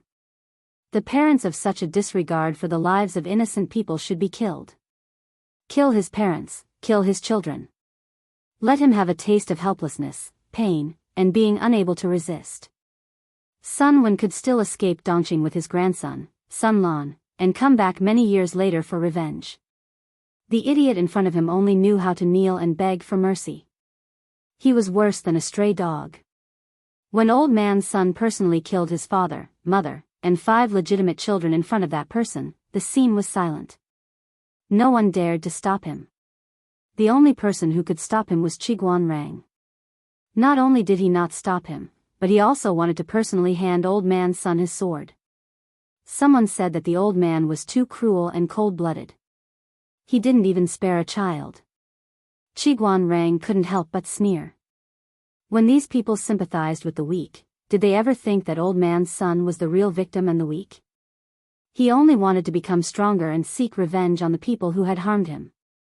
Revenge for revenge, revenge for revenge. The dust had settled in Zhongzhao, but Qiguan Rang couldn't be happy. He wanted to send a big gift on the young lord's birthday, but the time was wrong. Old Man Sun said, even if there's no birthday gift, there's a 1-month gift. At the very least, there's a 1-year-old gift. Thus, this letter was delivered to him. The messenger ran all the way, and a few horses died. Like a relay, it was finally delivered when the banquet was about to end. Qiguan Rang's generous gift undoubtedly made the halo on Jiang Lian's head shine even brighter. Yes, it was so bright that it could blind people's eyes. The old chief silently held the bottle and sucked on it. His fair face had the vicissitudes of an adult. Serves you right for kicking my daughter. Otherwise, this extravagance would have been yours. Even the male lead of the main heroine didn't have Wenjing. He tried his best to conquer a country just to celebrate her birth. The old chief rolled his eyes at Jianghu and didn't reply. Of course, she couldn't speak even if she wanted to. The baby's body didn't support this function. Babies grew very fast. They looked different every day. Babies who weren't even 1 year old were at their most adorable. Twins were even more rare. Everyone thought that Princess Lian was quiet and steady, while Princess Yen was lively and active. In the end, Princess Lian used her strength to prove that she was like her mother, while Princess Yen used her, as steady as Mount Tai, lazily to show what it meant to be motionless. Chapter 1811. As the saying goes, tumble, sit, roll, crawl, and walk. It referred to the important stages that children under 1 year old went through. Of course, it was noted that these were normal children. Some children would develop earlier or later, but it didn't matter. Jianghu never thought that early development and late development would appear in the twins at the same time. Princess Lian had only cried once since birth. Even when her diapers were full of urine or feces, she would only frown and look at the people who appeared in her line of sight with teary eyes. She was quiet and didn't cry or make a fuss. She was so cute that she could melt people into a puddle of water. On the contrary, the younger twin sister, Princess Yen, was much more domineering. She had the aura of a baby boss written all over her body. As the two brats grew older, their personalities seemed to have changed. The originally quiet and soft sister became a little tyrant who would feel uncomfortable if she didn't move for a while the baby boss remained as lazy as a mountain. Therefore, Princess Lian, who had just turned 9 months old, could often be seen swaying from one end of the corridor to the other. The servant woman who was serving her wanted to help her, but her adorable smiling face drooped down and was replaced with a fierce expression. She mumbled something and refused vaguely. The servant woman didn't dare to refuse. She could only bite the bullet and follow behind her. Princess Lian's range of activity expanded from the original baby room to the corridor, then from the corridor to the small courtyard. To make it easier for her to move, the original flowers and decorative hills in the small courtyard were moved away. The pebbled path was also paved with neat wooden boards. The edges and corners were wrapped with soft, thick cloth to prevent her from bumping into anything. With a larger range of activity, she also wanted to try to evolve from walking to running. The results were expected. The little baby's legs were weak. It was already difficult for her to stand firmly and walk, let alone run. After running 2 steps, her knees gave way and she rolled forward. When she fell for the first time, she felt very wronged. Her little face, which always wore a smile, was stifled and tears welled up in her eyes. Just as she was about to cry, her younger sister took a pacifier out of nowhere and put it in her mouth. The pacifier was stained with the eldest brother's favorite milk, which had a slight sweetness to it. Once the pacifier was in her mouth, she subconsciously cheered and forgot to cry. Seeing that the eldest brother was quiet, the second brother accurately pulled the pacifier out of her mouth and put it in his own mouth. Her teeth weren't even fully grown yet, and she would always drool when she slept. It would be better to put a pacifier on her. How could the old commander accept being surrounded by so many people while drooling in his sleep? Such a dark history did not exist. Boss, who was in the middle of kicking, fortunately, she also had her own pacifier. When the serving maid saw the situation, she brought her pacifier over. Only then did the first prince regain his composure. After playing with the pacifier for a while, she seemed to have gained endless strength from it. She skillfully propped herself up with her 2 hands and slowly stood up. He watched as the whole afternoon went by in an endless loop of walk quickly, jog, fall down, want to cry, put a pacifier to comfort her, recover her energy and continue to walk, jog again, fall down again. Until he ran out of energy and hugged the old general to sleep. The old general didn't move much for the entire afternoon. Other than putting pacifiers into Boss's mouth, he spent the rest of his time lying in various positions and looking at Boss.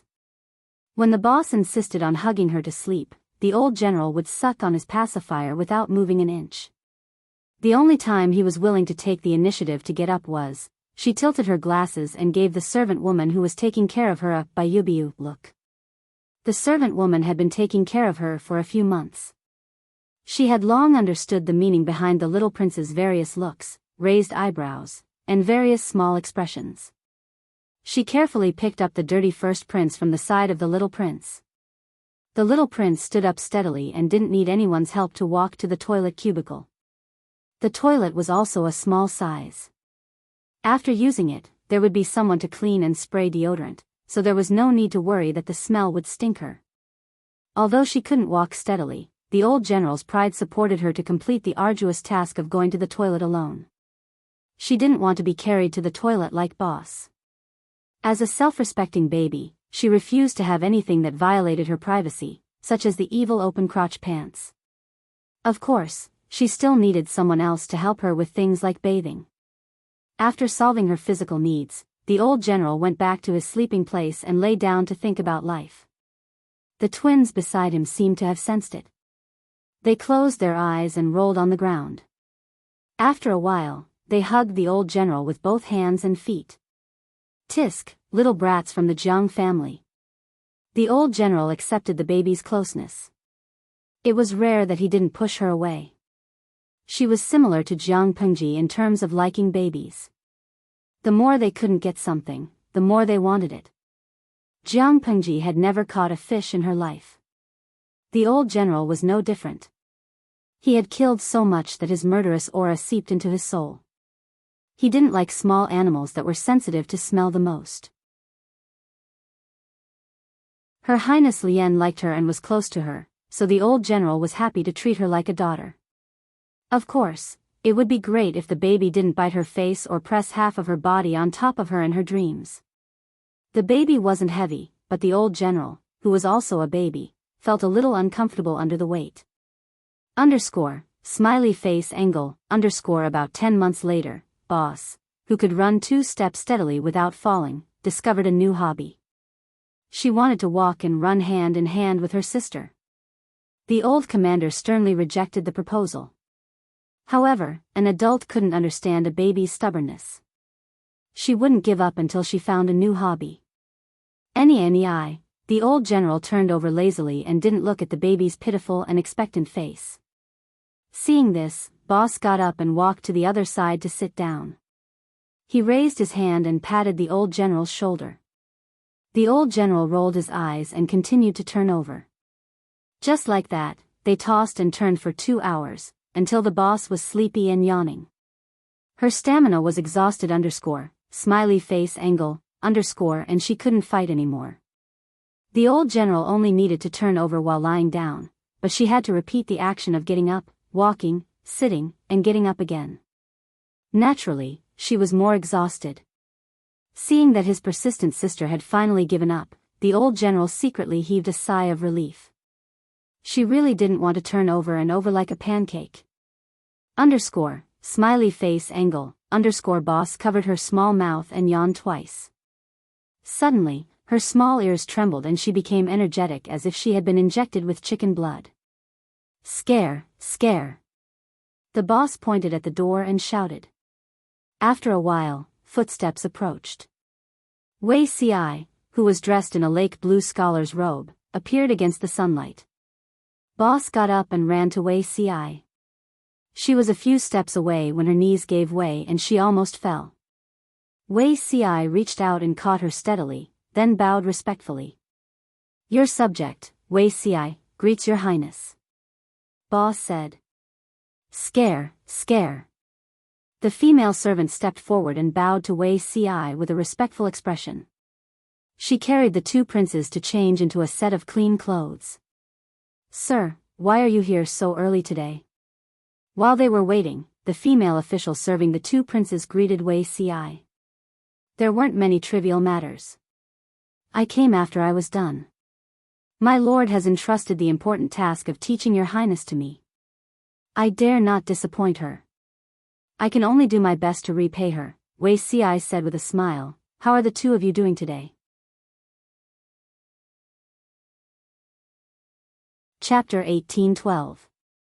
The maid briefly described the interaction between the eldest and the second. Wei Ci smiled as he listened. He was a little glad that this was a twin.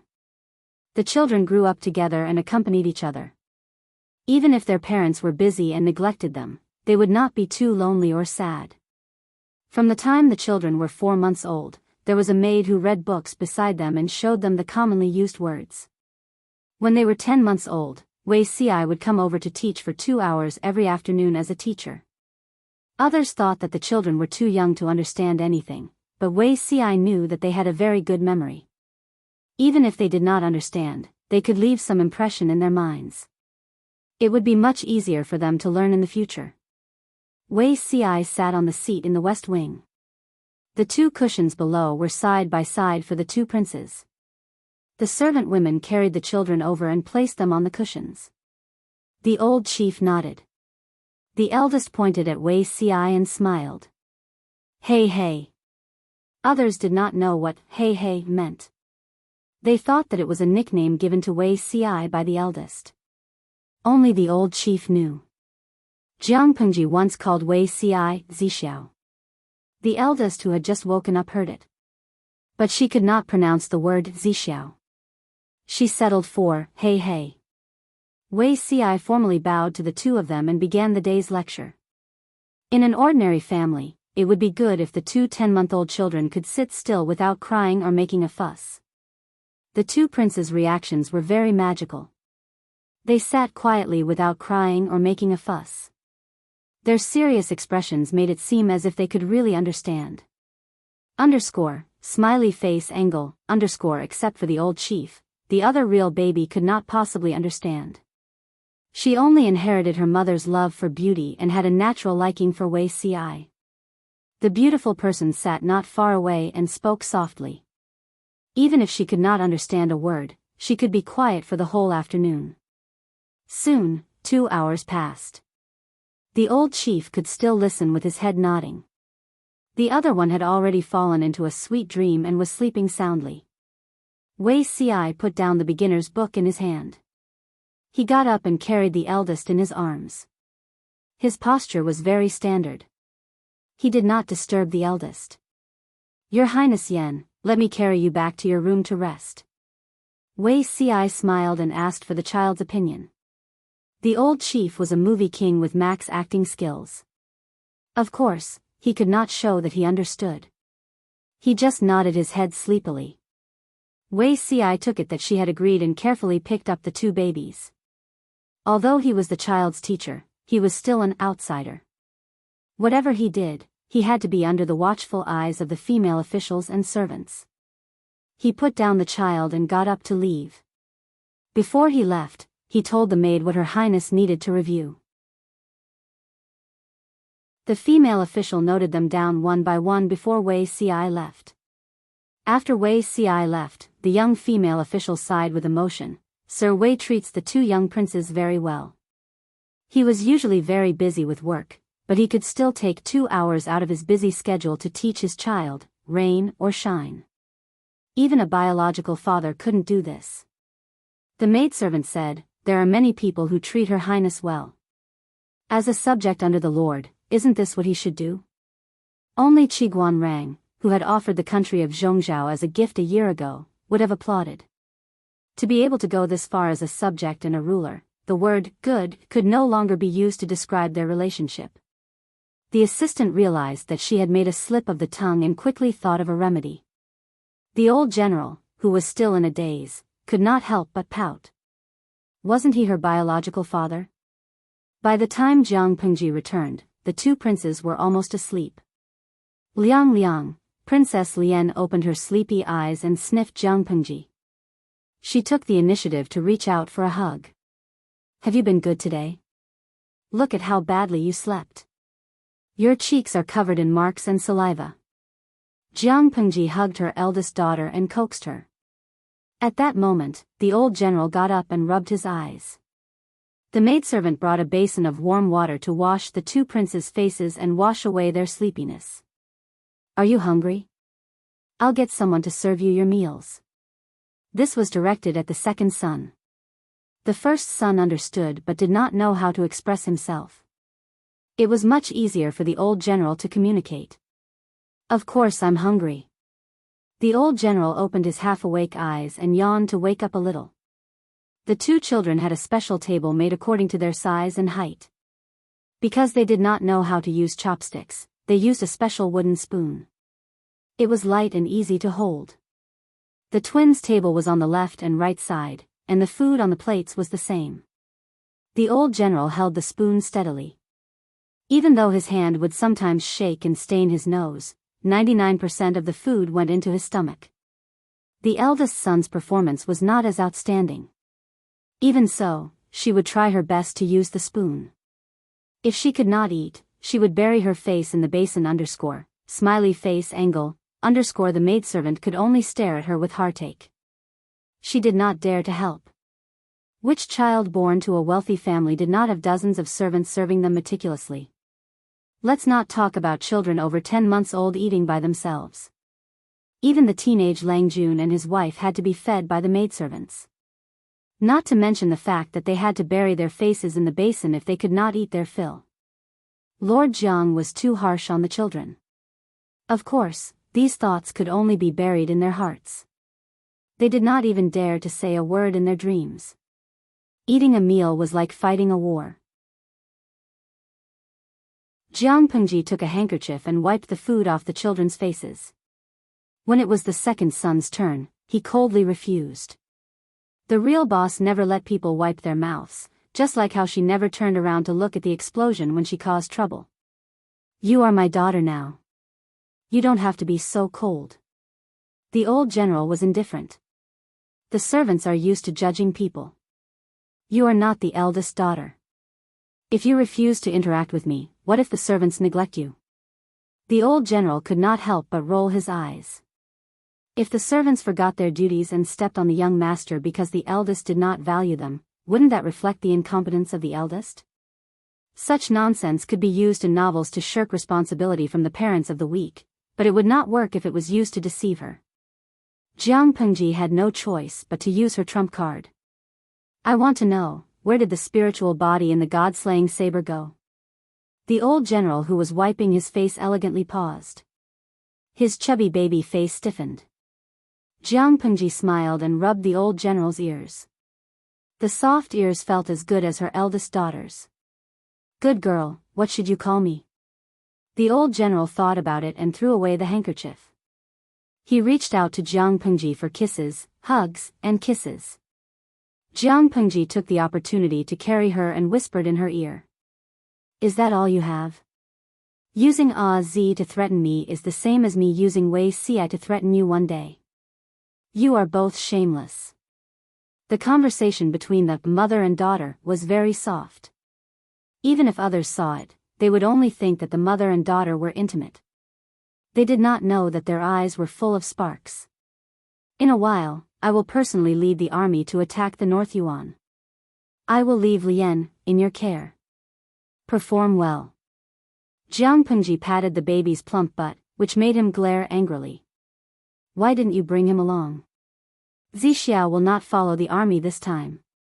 He wants to stay and take care of you. Jiang Pengji smiled. If I bring him along, will the enemy take the bait? The old general sneered. I understand.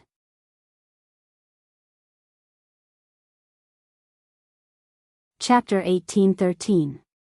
Before Jiang Pengji led the troops to battle, something was put on the agenda. She only remembered it when Wei Ci reminded her, Beiyuan and Xichang were not strong enough, and the world situation was set. There seemed to be no difference whether Jiang Pengji ascended to the throne now or after destroying the two countries. So, the question was, where should the capital be located? Regarding the capital. Isn't it too early to think about it now? Jiang Pengji was not familiar with these operations, so she naturally did not understand and had no concept. In her opinion, ascending to the throne meant worshipping the heavens and the earth, announcing to the world that she had ascended to the throne, and that she would have to address her as Her Majesty in the future. She thought it was very simple, but in fact, there were many things to prepare in advance, such as the location of the capital. Wei Ci said, it's not early. If you ascend to the throne, you will start preparing for the construction of the imperial mausoleum after the first year. Jiang Pengji? She had just ascended to the throne, and she was already sending people to build the imperial mausoleum for her? Wei Xiai asked with a smile, "Do you think that the imperial mausoleum was built urgently by the emperor?" Jiang Pengji thought about the specifications of the imperial mausoleum described in the history books and was silent. Not to mention the construction standards of this era, even hundreds of years later, it might not be possible to build an imperial mausoleum that met the specifications in a few months. Generally speaking, the imperial mausoleum of the emperor was built soon after ascending to the throne. From the design of the imperial mausoleum, the preparation of materials, the manpower. These were all projects that consumed a lot of resources and money. If the construction was fast enough, it could be completed 2 or 3 years before the emperor's death. It was impossible to make a last-minute effort. The imperial mausoleum was already like this. The capital could not be developed slowly after ascending to the throne, right? Jiang Pengji was speechless and finally slacked off. This question is indeed. Where is the capital of the Jiang dynasty in your previous life? Can't it be decided where it will be in this life? Wei Xiai sighed. He knew that the main leader would say that.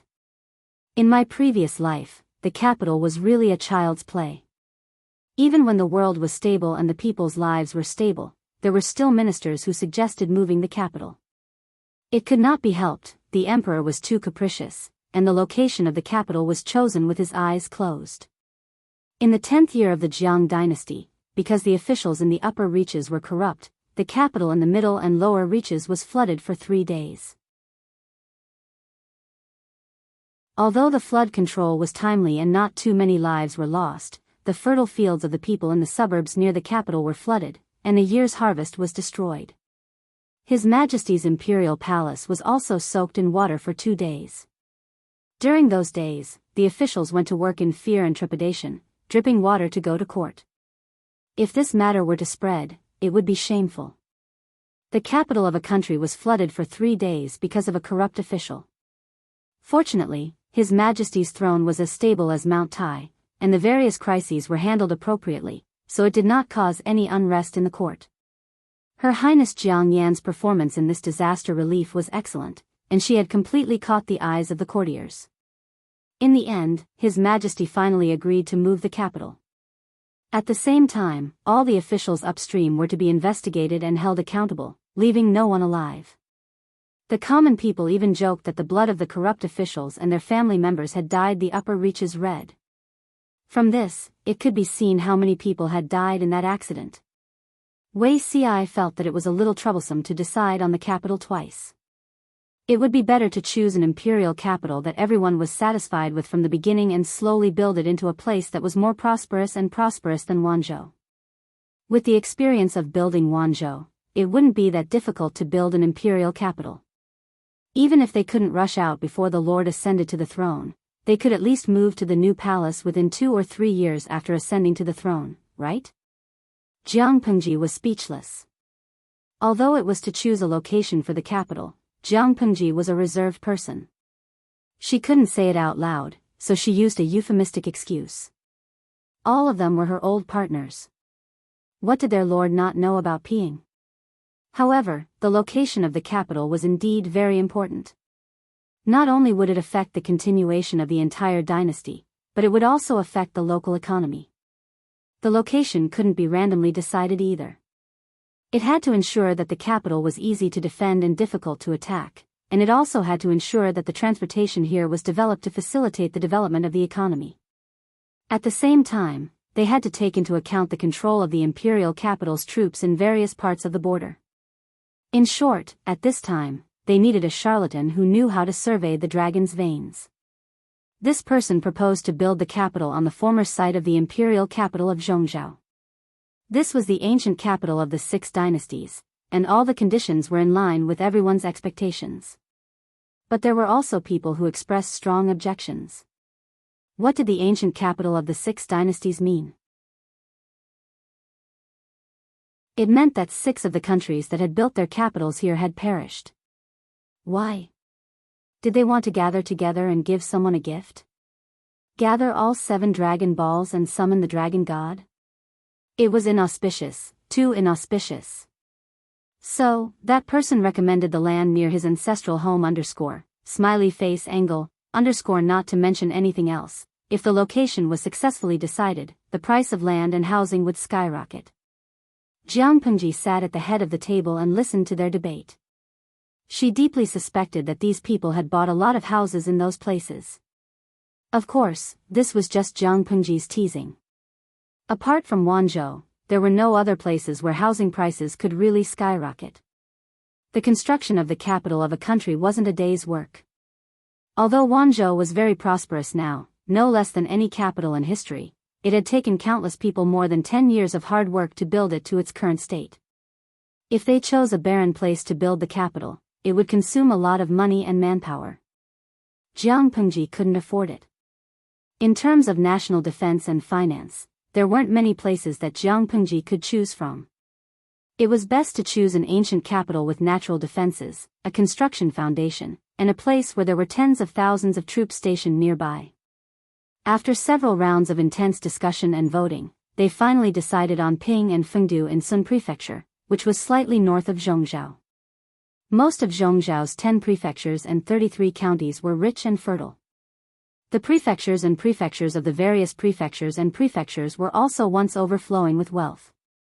Sun Prefecture's Ping and Fengdu were once the capital of some small country during the chaotic era of the 16 kingdoms. If Jiang Pengji decided to set the capital there, it would look like a capital city in 2 or 3 years. To truly develop their economy, they would have to take their time after moving in. Sooner or later, they would surpass Wanzhou. If it wasn't for the fact that Wanzhou wasn't suitable to be the imperial capital, Jiang Pengji really didn't want to move. After deciding on Ping and Fengdu, everyone said that the name had to be changed. Jiang Pengji was speechless. Aren't you asking for too much? It sounds good to me. A few insiders muttered to themselves. It was one thing for their lord to be terrible at naming, but she was also obsessed with the aesthetics of names. Ping and Fengdu were fine, but Fengdu was in big trouble. Where was Plentiful City? Fengdu was also known as Fengdu. According to myths and legends, it was the entrance to the netherworld, the place where people went after death. How could the Son of Heaven and the Son of Hell live in the same place with the same name? We can't find someone to discuss with the Emperor of Fengdu and ask him to change his name, right? So, the plan that everyone gave was to change the name, to change it to an auspicious name. Oh, there was no need to adopt the Lord's suggestion. The name of the imperial capital was to be recorded in the annals of history. They didn't want to make a dark history and be mocked by future generations. Jiang Pengji was speechless.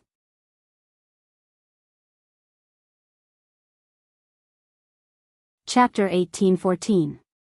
In the previous life, the capital was finally moved to Pingfengdu, right? Jiang Pengji asked Wei Ci. The latter had maintained a sweet smile since the meeting ended, which made her very unhappy. Wei Ci said, everything has its own arrangement. Pingfengdu's terrain is coherent and the dragon's vein is complete. It is indeed a treasured place. In the previous life, the ministers were also noisy and finally decided on Pingfengdu. The unlucky Pingfengdu did not escape the fate of changing its name in this life. Jiang Pengji took a deep breath. Zixiao, you've changed. You've become somewhat mischievous. Could it be that all men who became fathers would evolve in this direction? Wei Ci was well versed in pacifying people. He sighed and said, I'm reluctant to leave you on the expedition. It will be another year or 2. Although Wei Ci's mischievous interest had nothing to do with her expedition, Jiang Pengji still liked to hear him say that. Her heart warmed. But, if Wei Ci knew what she had done, he would probably be heartbroken. Jiang Pengji raised her arms and circled his neck. The two of them hugged each other quietly in the deserted corridor. The setting sun shone on them, casting an intimate silhouette. Jiang Pengji took a deep breath and suppressed the slight guilt in her heart. Her perplexity was swept away, and there was only determination left in her eyes. If I go on an expedition, are you really not willing to go to other places? There is a shortage of people everywhere. Are you really willing to waste your precious time in the rear? Jiang Pengji did not request Wei Ci not to follow the army this time. It was his own request because his child was in the rear and he had to take care of it. This reminded her of what the salted fishes once said. She earned money outside to support her family while Wei Ci took care of everything in the rear like a good wife and mother. Smiley face angle, in reality, the chief butler was actually Su Ku. However, Wei Ci's sacrifice was no less than Su Ku's. There were only a few years left in the war. It was equivalent to him giving up on the literary examination at the last moment. Wen Zheng, an old man's son, relied on their previous military achievements and their valiant achievements in Zhongzhou. Their points were firmly in the top 3. If there were no accidents, their ranking was stable. After that, the competition was fierce. Wei Ci once told her that he would recall the literary examination after his rebirth, but now he chose to give up. Jiang Pengji was touched, but she did not want Wei Ci to make sacrifices and give in to his career for her and their child. After all, she wasn't a man in the salted fish plain who needed his wife to sacrifice her job to take care of the family. Wei Ci said, "This is not a waste. The most important thing is to take good care of the 2 princes." Jiang Pengji looked straight into Wei Ci's eyes. Under the glow of the setting sun, she felt that the man in front of her seemed to have sensed what she wanted to do, which was why he insisted on staying. But how was this possible? Jiang Pengji could not help but laugh. She buried these thoughts deep in her heart.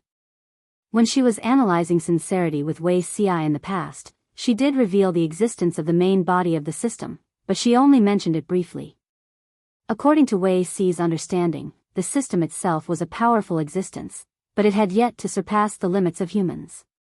If Wei Ci knew that this thing was close to the gods that he knew, he would be very worried. How would he be as ignorant as he was now? Did Wei Ci really not feel anything? He was naturally aware of it. After all, he was the person who had slept with him for 2 lifetimes. How could he not be aware of it? However, he didn't know what she wanted to do, so he could only try his best to help her achieve what she wanted. In this aspect, he and Qiguan Rang were the same. It was just that the latter was high profile, while he was low-key and introverted. Wei Ci was used to the other party's arrangement of grass snakes, gray lines, and thousands of miles of veins. He reviewed his experience after his rebirth several times and more or less discovered that something was wrong. Wanzhou was probably a dangerous place second only to the front lines. His 2 daughters were still here. How could he leave? Qiguan Rang had helped her recover Zhongzhou. He also hoped to assist her in eradicating the great threat in her heart. But he only hoped that it was not that person. Otherwise, the Lord would probably feel terrible. The family ate together. Jiang Pengji dismissed the servants. Only then did Wei Ci dare to approach his daughter. Although it was said to be intimate, in fact, he still maintained a certain distance between the ruler and the minister. He did not dare to forget his identity for even a moment. The Lord doesn't let the maids serve you meals. After all, Her Highness Lien is young. Her Highness Yen eats steadily, but she also needs to be taken care of. Jiang Pengji said, "You haven't even fed me 1 mouthful at a time. What right do you have to let these 2 little ones take the lead?" The old chief's hand that was holding the wooden spoon paused. He faintly rolled his eyes at Jiang Pengji. The boss didn't understand their flirtatious words, but she did. Couldn't they consider her feelings before flirting and driving? Not only was it not enough to eat, but she was also being fed dog food? Wei Ci smiled helplessly. He carried Her Highness Lien in his arms and sat on his knees. Wow, the boss liked Wei Ci the most. If the other maids wanted to touch her, they had to get permission. Wei Ci was an exception. Jiang Pengji realized that her daughter was really obsessed with appearances. When Wei Ci was feeding her, she ate 1.5 times more than usual. The boss pointed at the porridge and said, "I want this time." Wei Ci used a small fan to fan the porridge in the wooden spoon until it was warm enough for her to eat. After the meal, the boss ate until her belly was round. On the contrary, Wei Ci left without taking 2 bites. The old chief looked at the blushing boss and said coldly, "Do you want to change the plan?" "Why?" The old chief said, "Wei Ci most likely knows that I'm not his daughter." At first, Wei Ci quite liked to hug the old chief, but he didn't know when he started to keep a fixed distance. The distance wasn't the distance between a ruler and an official, but between a man and a woman. Jiang Pengji said, "Explain it after it's over. If you tell him now, you'll be harming him." The old chief glanced at her. "You'll have to be single sooner or later." How could this kind of trash be single? Did you Lao forget to wear his reading glasses when he tied the rope? I have nothing to fear from being favored. Zixiao understands my difficulties, and I'm grateful for his understanding and understanding. How can you understand this kind of tacit understanding that doesn't require verbal communication? Jiang Pengji's words were quite provocative. She changed the topic and said in a tone as if she was saying her last words, "Chief, I'll leave Zixiao to you." Jiang Pengji's tone suddenly became serious. The old chief couldn't refute her solemn expression. "Your daughter wants me to protect, and so does your husband. What about you?" Jiang Pengji said with a face full of vicissitudes, "Only one of us can live. Zixiao and the child can only be safe if the system loses. I originally prepared for the worst, such as the death of the whole family, but the old chief gave me a new idea. It was time for everyone to reveal their trump cards in this round of poker. Whoever won or lost depended on what happened next." Jiang Pengji sacrificed herself, Wei Ci, the 2 children, and even the destiny of the country. If she still couldn't bait out the system and get rid of it in one fell swoop, her trump card would really be gone. The Federation probably also considered this point, so they arranged for the old chief to back her up. If she was finished, wouldn't the old chief come out to finish her off? "So, you've even schemed against me." Jiang Pengji smiled and said, "It's just this once. I'm seriously entrusting my life to you." Either Jiang Pengji would turn the tables, or she would be overturned by the sky's brain. As her pace of unifying the world quickened, the sky's brain became more and more impatient. After plotting for more than 10 years and feigning civility for more than 10 years, she had enough.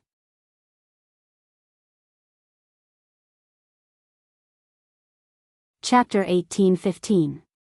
Wenzheng. Jiang Pengji led 100,000 troops to the north and met up with Qiguan Rang, who had set off earlier. When the ruler and his minister, who had not seen each other for nearly 3 years, saw each other, the salted fish in the streaming room silently spammed the cold couple. Even though Jiang Pengji and Qiguan Rang were destined to be together, the fans of the couple still insisted on picking up sweets from them. They were so stubborn that it made people feel sad. Jiang Pengji was not in the mood to see the salted fish holding up the evil cult flag. She hurriedly dismounted from her horse and helped Qiguan Rang, who had been waiting for her outside Shui City early in the morning. She glanced at Qiguan Rang's exposed hands, which were red from the cold, and could not help but blame him for not taking care of himself. Qiguan Rang smiled and said, "When I heard that my lord had arrived with troops today, I was overjoyed. How could I care about these things?" Feng Zhen and Li Yun also rushed over on horseback. They felt that their lord was getting more capricious as she got older. Jiang Pengji said, "I originally wanted you to lead the troops to Xichang. The weather there is better. I heard that people only wear autumn clothes in this season, but you had to invite troops to attack Beiyuan. Are you not satisfied with attacking Zhongzhou yet? Must you come to Beiyuan to cause trouble and cripple your body?" Her words were not very polite, but those who knew her could tell that she said this because she was concerned about Qiguan Rang. The geography and climate of Beiyuan were completely different from Zhongzhou. There were 5 countries in the world, each with a wide terrain and different climate. Zhongzhou had the largest area, the most fertile land, and the most powerful national power. It had always been in existence that the other 4 countries coveted but dared not touch. North Abyss was different. North Abyss was a big place, but it was really poor. It was a cold, poor, and bitter place. Winter was long and spring and summer were short. Its terrain was even more northerly than Biyao, the northern borderline. Its people were tough but ignorant and backward. Jiang Pengji could not bear for Qiguan Rang to come here to suffer. It was better to assist Fu Wang and Meng Hun in killing the people in Xichang. Although Xichang was a chaotic place, the climate was warm and mild. It was a good place to recuperate while fighting and accumulating military merits. Qiguan Rang's attack on Zhongzhou ended in failure. He was tricked by the enemy. Although he counterattacked beautifully, he also suffered arrow wounds in his thigh and arm. If he did not take good care of these two areas, he would suffer when he grew old and became cold the day after. In comparison, Old Man's son gave her a lot less trouble. At first, the old man had wanted to ask for permission, but Jiang Pengji had left him in Zhongzhou's Bianzhou to be the magistrate. On the surface, it seemed like she wanted him to be in charge of all matters in Bianzhou and restore the war-ravaged Bianzhou to its former glory. In reality, she wanted the old man to rest there for a while. She was worried that Grandpa's son would misunderstand, so she wrote a long private letter to express her concern for his health. Old Man's son looked at the secret letter for a long time, then carefully put it away, planning to pass it down as a family heirloom. The secret letter written by the number 1 female star emperor, who was cold to outsiders and talkative to insiders, was qualified to be a family heirloom. Old Man's son had always paid attention to his health. It was not difficult for Jiang Pengji to persuade him, but Qiguan Rang was different. Too desperate. If Qiguan Rang was still the young man in his 20s, Jiang Pengji would have let him do whatever he wanted. What about now? He was already past 40. In this era, this age was considered the end of middle age. Jiang Pengji wanted him to rest. If there was a war, he should go to Xichang to fight, but he refused. He had to ask for permission to come to Beiyuan, and he wrote letters more than once. She could not refute him too many times, lest her subordinates think that Qiguan Rang had lost his loyalty. In the end, she agreed. He was reprimanded as soon as they met. Qiguan Rang was already mentally prepared. He nodded repeatedly and said yes. He did not retort. He knew his lord. She was a standard person who could be persuaded by reason but not cowed by force. At this time, she could not bear to say more. As expected, Jiang Pengji changed the topic after saying a few words. She asked about the training of the troops and horses, as well as the preparation of rations. Qiguan Rang had rehearsed these questions countless times. He answered whatever she asked. He covered all aspects and was thorough in every aspect. Jiang Pengji and he entered the city one after the other. The bullet screens on the screen became even more vigorous. Sans Hisongshu snacking, I've fallen in love with a cold couple. I'm destined to be. Today, the officials are giving out candy. Even though there are glass shards, I'll still eat it. Liangpin Puzi snacking, smiley face angle, this is the first time I've thought about supporting an NPC. The streamer seems to be compatible with anyone. Bike away snacking, I remember that a while ago, there was a guru on Bilibili who edited a personality-changing story about palace intrigue. It perfectly fulfilled the needs of all the streamers. The editing of that video was too crazy.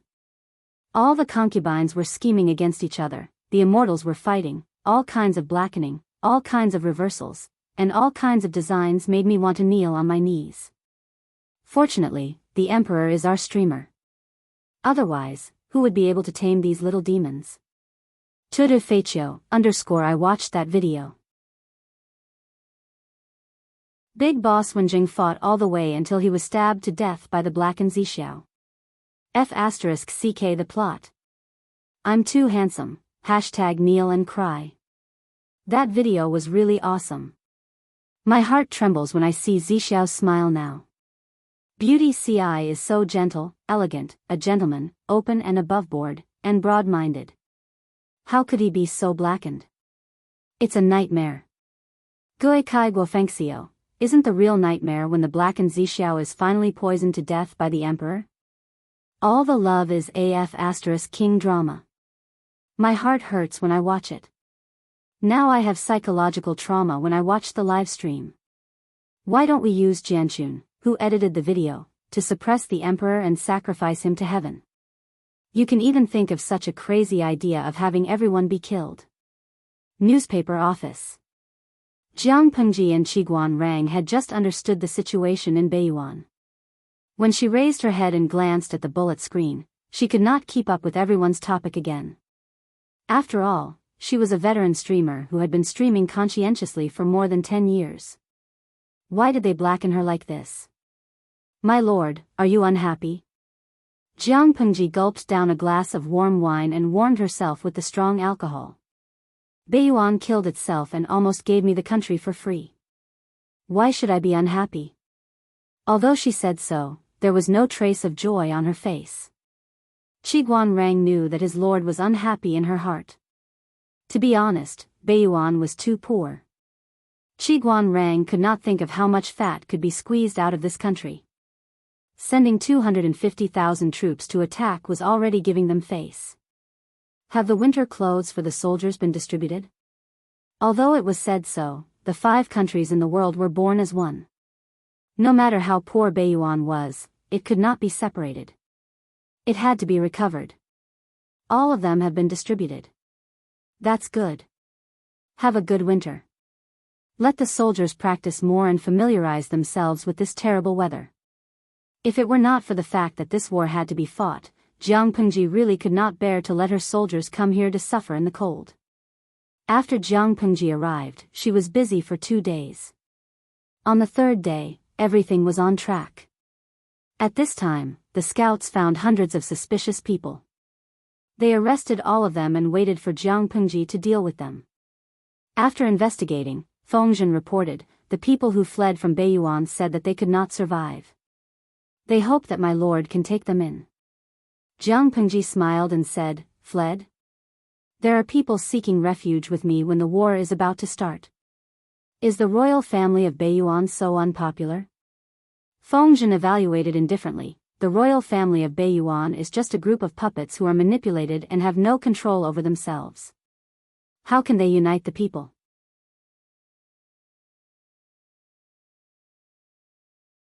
Chapter 18:16. Beiyuan was a strange country. Beiyuan was able to establish a country because of a very dramatic reason. Different from Dongqing, Zhongzhou, Nansheng, and Xichang countries, although the aristocrats were powerful, the royal family always restrained their growth and tried various ways to weaken them. Beiyuan was different. Not only did they allow the aristocrats to grow, but they also foolishly passed a system that was extremely beneficial to the aristocrats. The aristocrats' official position was passed down from generation to generation. To ensure the interests of the aristocrats, they also stipulated that the aristocrats could not be killed unless they committed treason or regicide. With such a guarantee, the development of the aristocrats in Beiyuan could be described as a blowout. As long as a man was born in an aristocratic family, he would be able to enter the officialdom and obtain an official position after he reached adulthood. As a result, all the positions with real power and benefits were occupied by the aristocratic families. The royal family became a human-shaped stamp machine, and their right to speak in politics was frighteningly weak. Some aristocrats tried their best to have children in order to expand their family's influence. As long as the family could afford it, they would be willing to die. Anyway, when the children grew up, they would definitely become officials. Even if it was a small official, there would be a qualitative change when there were a lot of them. With this idea, after decades of development in Beiyuan, the group of aristocrats had expanded to a terrible number. This also affected the inheritance rights and interests of the lineal descendants, so there was a clear distinction between legitimate children and illegitimate children. Legitimate children were certainly noble, while illegitimate children were a little higher than commoners, but they were servants and slaves in front of legitimate children. Beiyuan was like a dynasty that was adjusted at an accelerated speed. After only a few decades of establishment, serious land annexation problems were exposed. The interest groups led by the aristocrats were insatiable.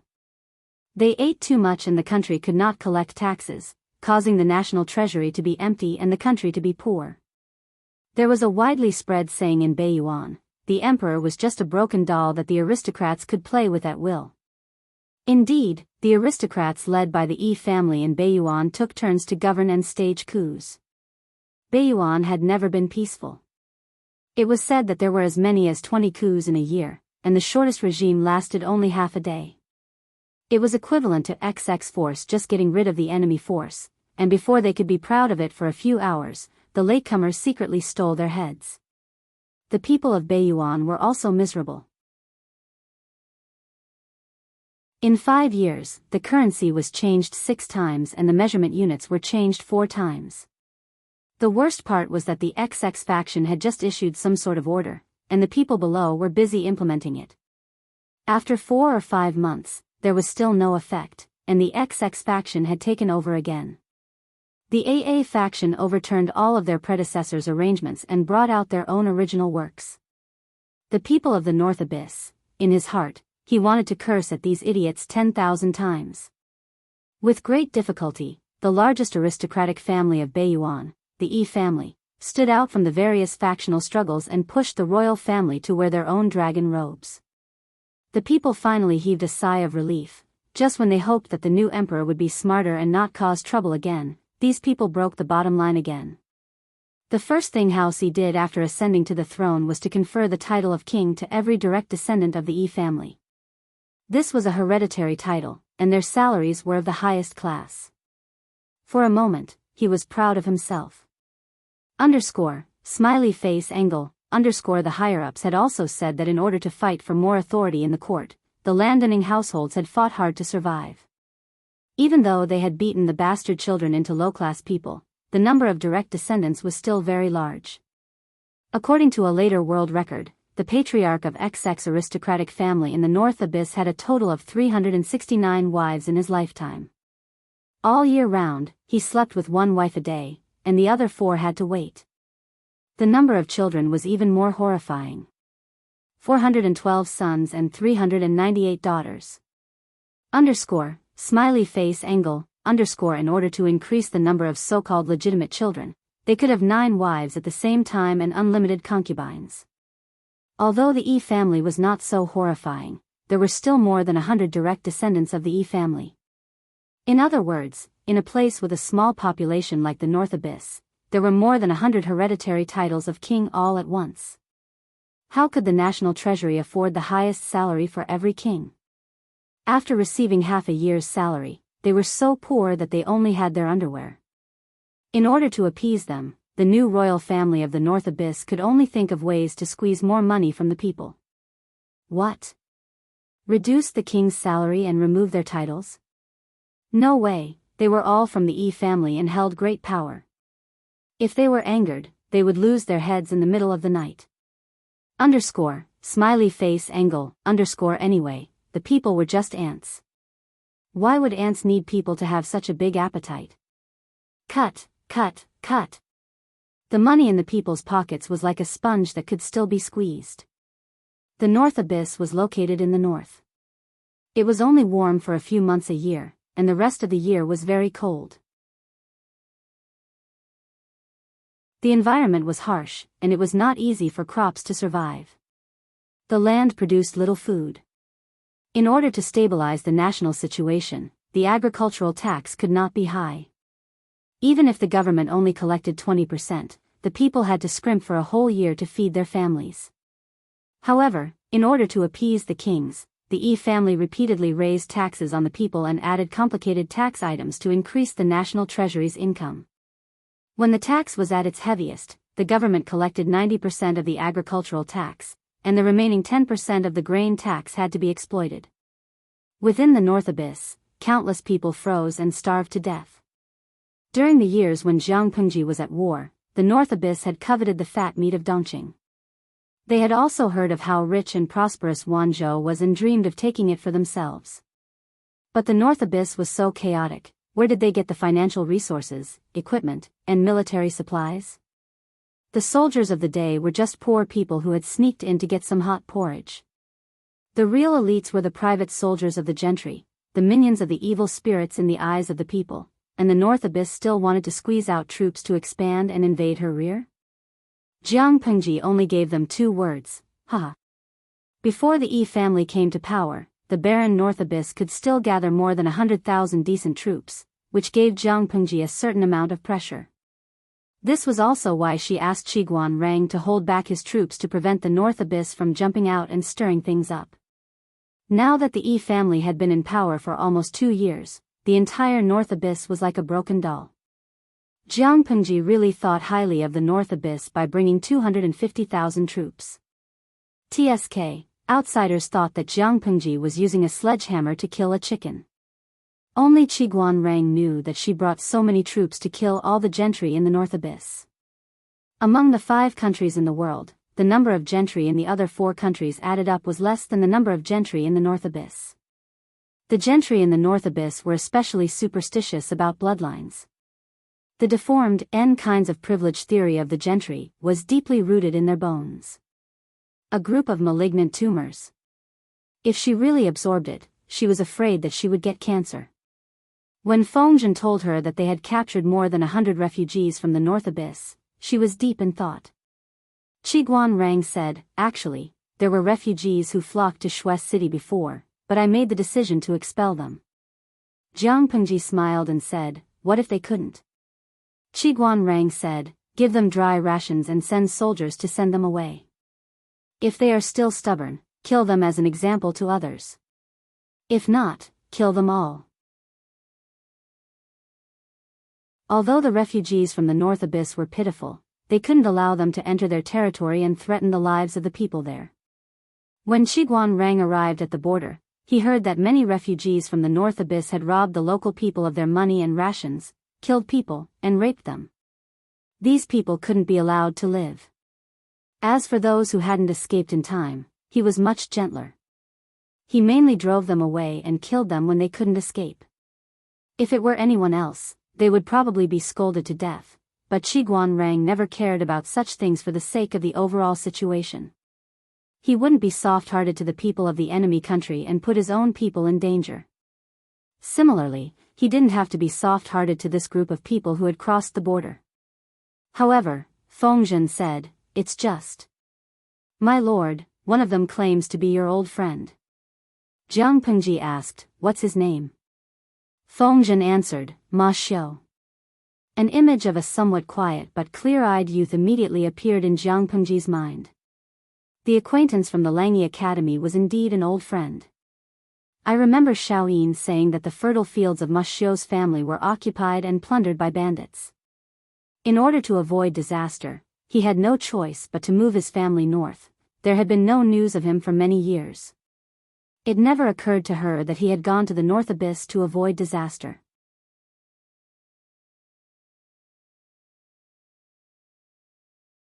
Chapter 1817.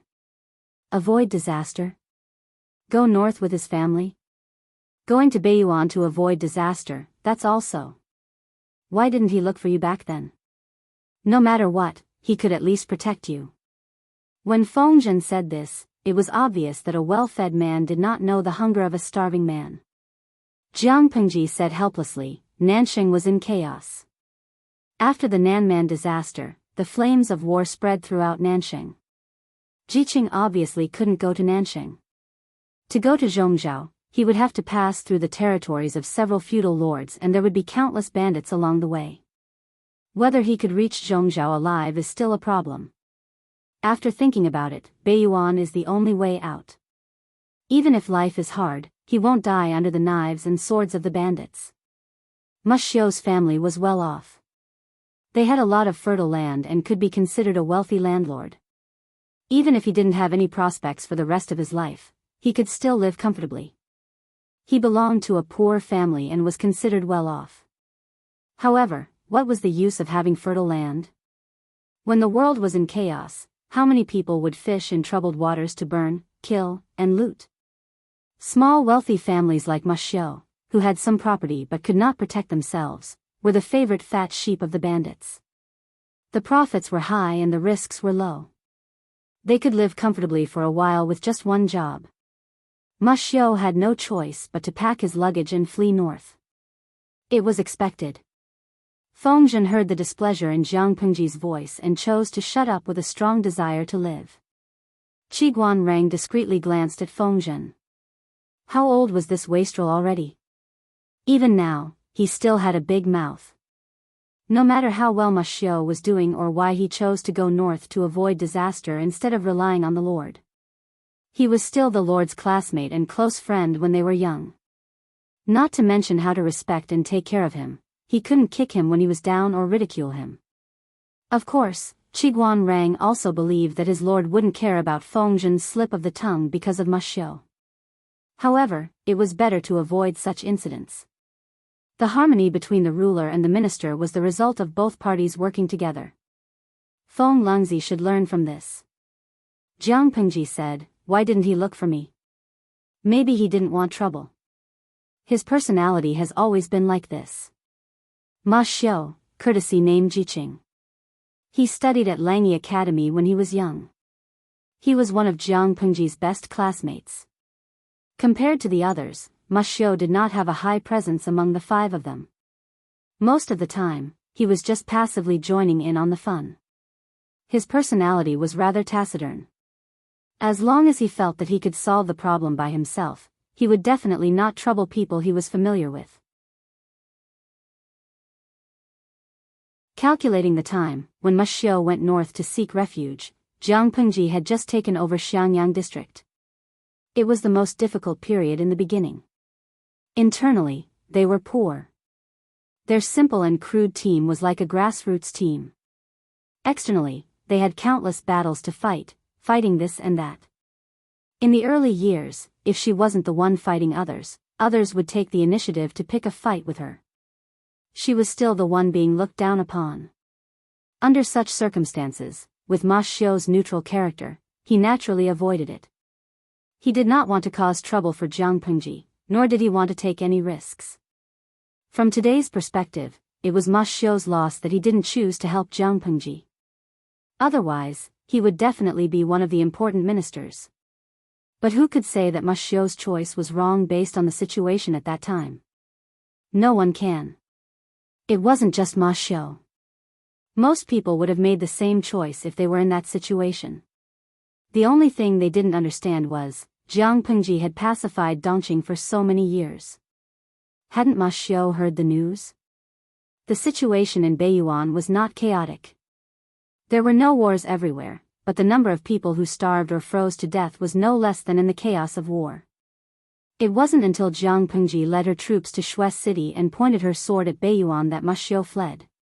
This was somewhat thought-provoking. Qiguan Rang and Fengzhen obviously thought of this, but the latter had just been unlucky, so Qiguan Rang could only speak. "My lord, do you suspect that Ma Xiao might be a spy sent by Beiyuan?" Jiang Pengji smiled and said, "Jiqing likes to seek advantages and avoid disadvantages. He is cautious and careful, but he is not stupid. What's the use of him being a pawn for Beiyuan? How long can Beiyuan resist me in this state? In the end, is Beiyuan more likely to win or me?" He was very clear about these questions. "Even if he is really a spy from Beiyuan, he came here to surrender to me and then stab Beiyuan in the back." Qiguan Rang shook his head in disagreement. "It makes sense, but my lord must not believe it easily. Ma Xiao has sneaked into the refugees and fled here. The timing is somewhat coincidental." Jiang Pengji smiled and said, "I know. I will understand these worries when I see him." Smart people like to complicate things, even Jiang Pengji was no exception. When she really saw Ma Xiao, her previous conspiracy theories and speculations disappeared like smoke in thin air.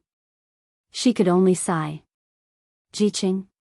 When Ma Xiao was brought to meet her, Jiang Pengji looked at his face for a long time, but she still could not find traces of the past on his old and tired face. She only felt a lump in her throat and could not speak for a long time. Ma Xiao was not the oldest among the 5, but he looked no different from an old man in his 70s. There was not much black in his messy hair, it was all white. Not only was his hair white, but the skin on his face was wrinkled and dry. There were also frostbite cracks left by years of cold. He took 2 steps forward on the ground, slowly bent down and gave a deep bow. It was obvious that he wanted to be as standard as possible, but his red and swollen hands and weak legs were trembling uncontrollably. Jiang Pengji suddenly stood up and supported him. His arms were so thin that only skin and bones were left. She did not dare to use any strength. I haven't seen you for more than 10 years. How are you, Lanting? Ma Xiu smiled weakly. His voice was old and hoarse like an old man's. His familiar tone made Jiang Pengji feel a sense of familiarity. Lanting. Maybe you are the only one who still calls me that. Jiang Pengji could not help but smile bitterly. The whole world knew that she had changed her name. She did not expect that Ma Xiu, who was hiding in Beiyuan to avoid trouble, did not hear the news and still called her by her old name. Ma Xiu's old face showed a bit of awkwardness. As a commoner, it is indeed disrespectful to call the emperor by his name, Jiang Pengji said. No, I gave up that name because, some complicated reasons. It is not because of my identity. Ma Xiu did not ask for details. He chose to remain silent like he did in the past. Lu Jing rushed over when he heard the news. When he saw the old man in the hall, he could not recognize him as Ma Xiu. Ma Xiu was only 7 or 8 years older than Jiang Pengji, but they looked more like grandfather and grandson. What had Ma Xiu experienced all these years? You are Xiaoyin? Ma Xiu carefully recognized Lu Jing a few times, but the latter stood a little far away. His eyes were not good, so he could not see clearly. It took him a while to recognize him. Yes.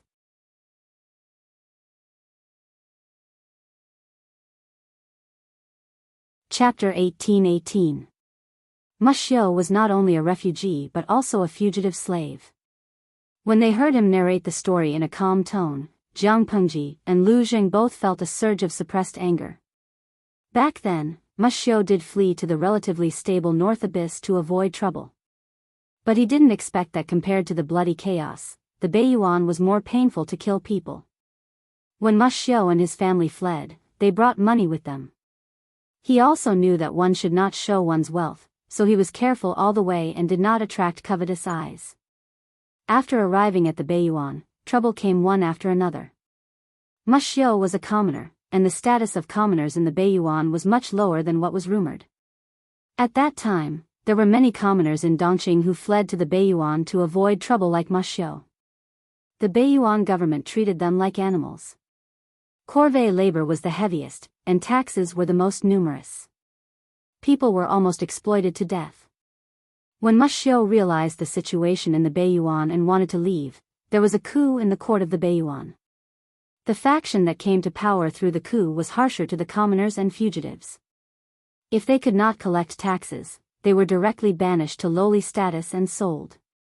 Some scholars from poor families in the Beiyuan were angry and tried to reason with them, but they ended up with their arms and legs being pinched and blood flowing. Ma Xiu and his family's savings could not withstand such exploitation, so they naturally found a way to leave. However, it was a wolf's den. It was easy to enter but difficult to leave. The population of the Beiyuan was the smallest among the 5 countries. The people who left the country were strictly controlled. Later on, anyone who left would be beaten to death. Ma Xiu could only restrain himself and look for opportunities. At this time, a disaster fell from the sky and hit him head-on. In order to resist the faction that came to power, a group of knowledgeable people gathered and called themselves the New Faction. They planned to use the coup and assassination method to make the old faction step down. As a result, they were discovered by the leader of the old faction before they took action. They took the initiative and wiped out the new faction. It was not accurate to say wiped out because there was a fish that escaped the net. The fish that escaped the net swam to the back door of Ma Xiu's house and fell in the snow. He was rescued by his wife who went out to buy goods. The old faction came to the door, and Ma Xiu and his family were arrested for harboring criminals. Their property was confiscated and they were banished to lowly status. Ma Xiu became a handyman in the backyard of the Beiyuan aristocrats.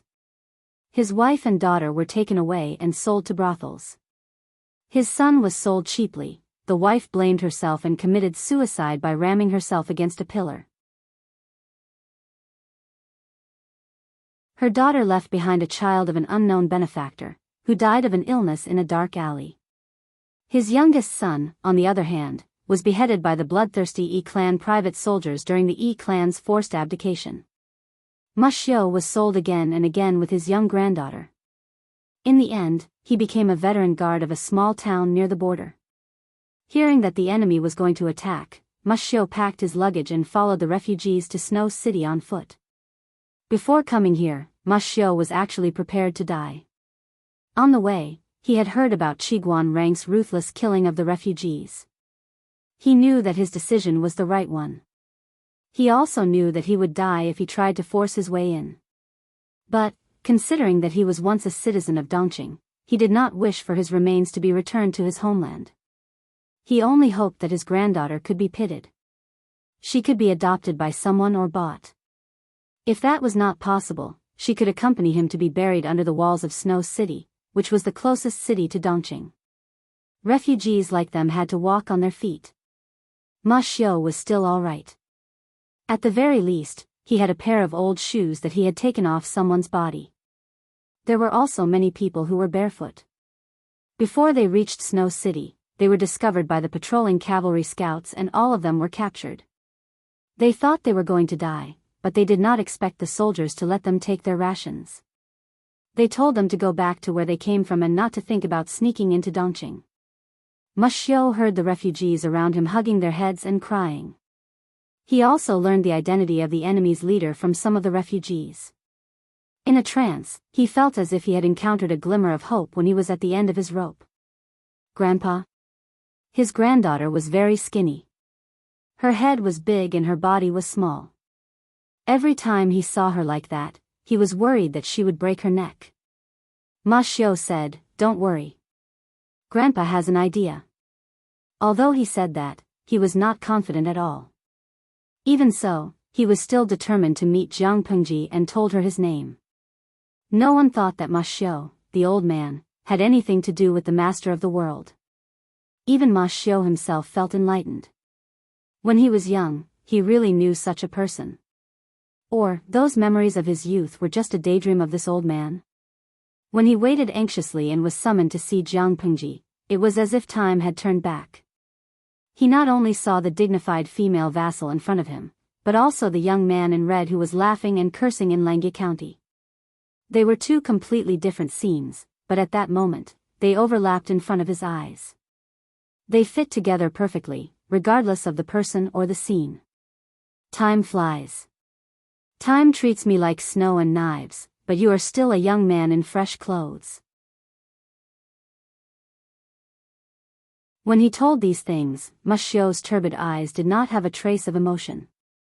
It was not the calmness after experiencing snow and wind, but a lifeless silence. Jiang Pengji sent people to help Ma Xiu settle down and send a doctor to take his pulse. Ma Xiu smiled and thanked her. The doctor took his pulse, prescribed medicine, and replied to Jiang Pengji. "He is like a lamp that has run out of oil. If we use precious medicine to keep him alive, he will only have a few months left." Doctors could cure stubborn diseases, but they could not save a person who was at the end of his life. The only thing Jiang Pengji could do was to let Ma Xiu live a better life in his last days and live a little longer. Her hand that was correcting official documents paused. The ink dripped and black dots appeared. How much longer can he live? The doctor said, late spring and early summer next year.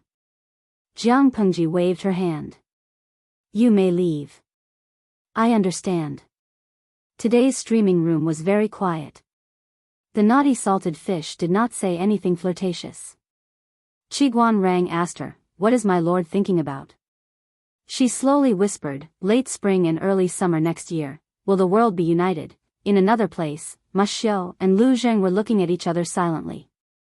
Ma Xiu's granddaughter was holding a fragrant and soft meat patty and chewing it slowly. Everyone has their own fate. It's just fate. Why does Xiaoyin look so sad? Lu Zheng laughed at himself. I'm usually cold and hard, but I seem to be especially sad today.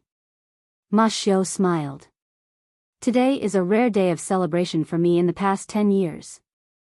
It was naturally a joyous occasion to find someone to entrust his orphan to before he died.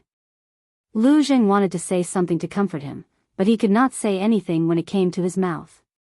Reminiscing about the past was even more nonsensical. For Ma Xiu, who had suffered in the first half of his life, the more beautiful his youth was, the more miserable and painful the second half of his life was. If the two of them really wanted to reminisce about the past, they would only be rubbing salt on Ma Xiu's wounds.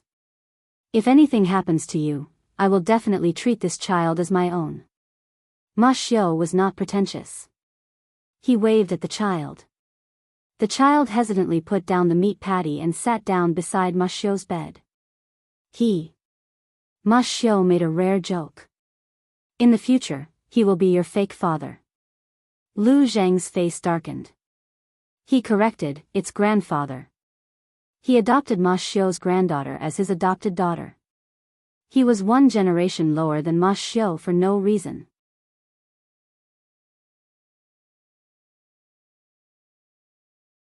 Chapter 18-19.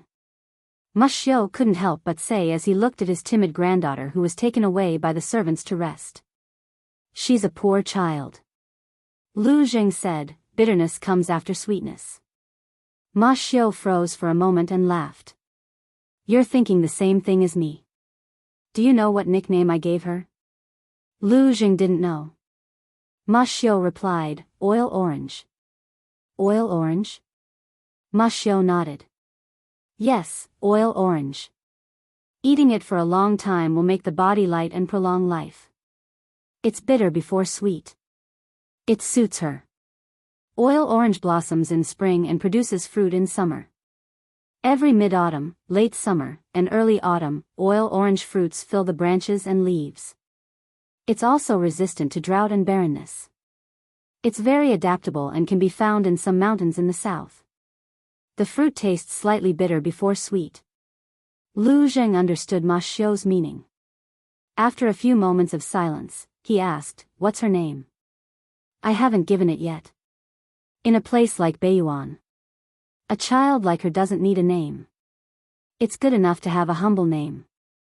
Ma Xiu was still smiling, but his smile did not reach his eyes. His eyes were cloudy and lifeless. Smiling was just a habit that he had formed for the sake of living.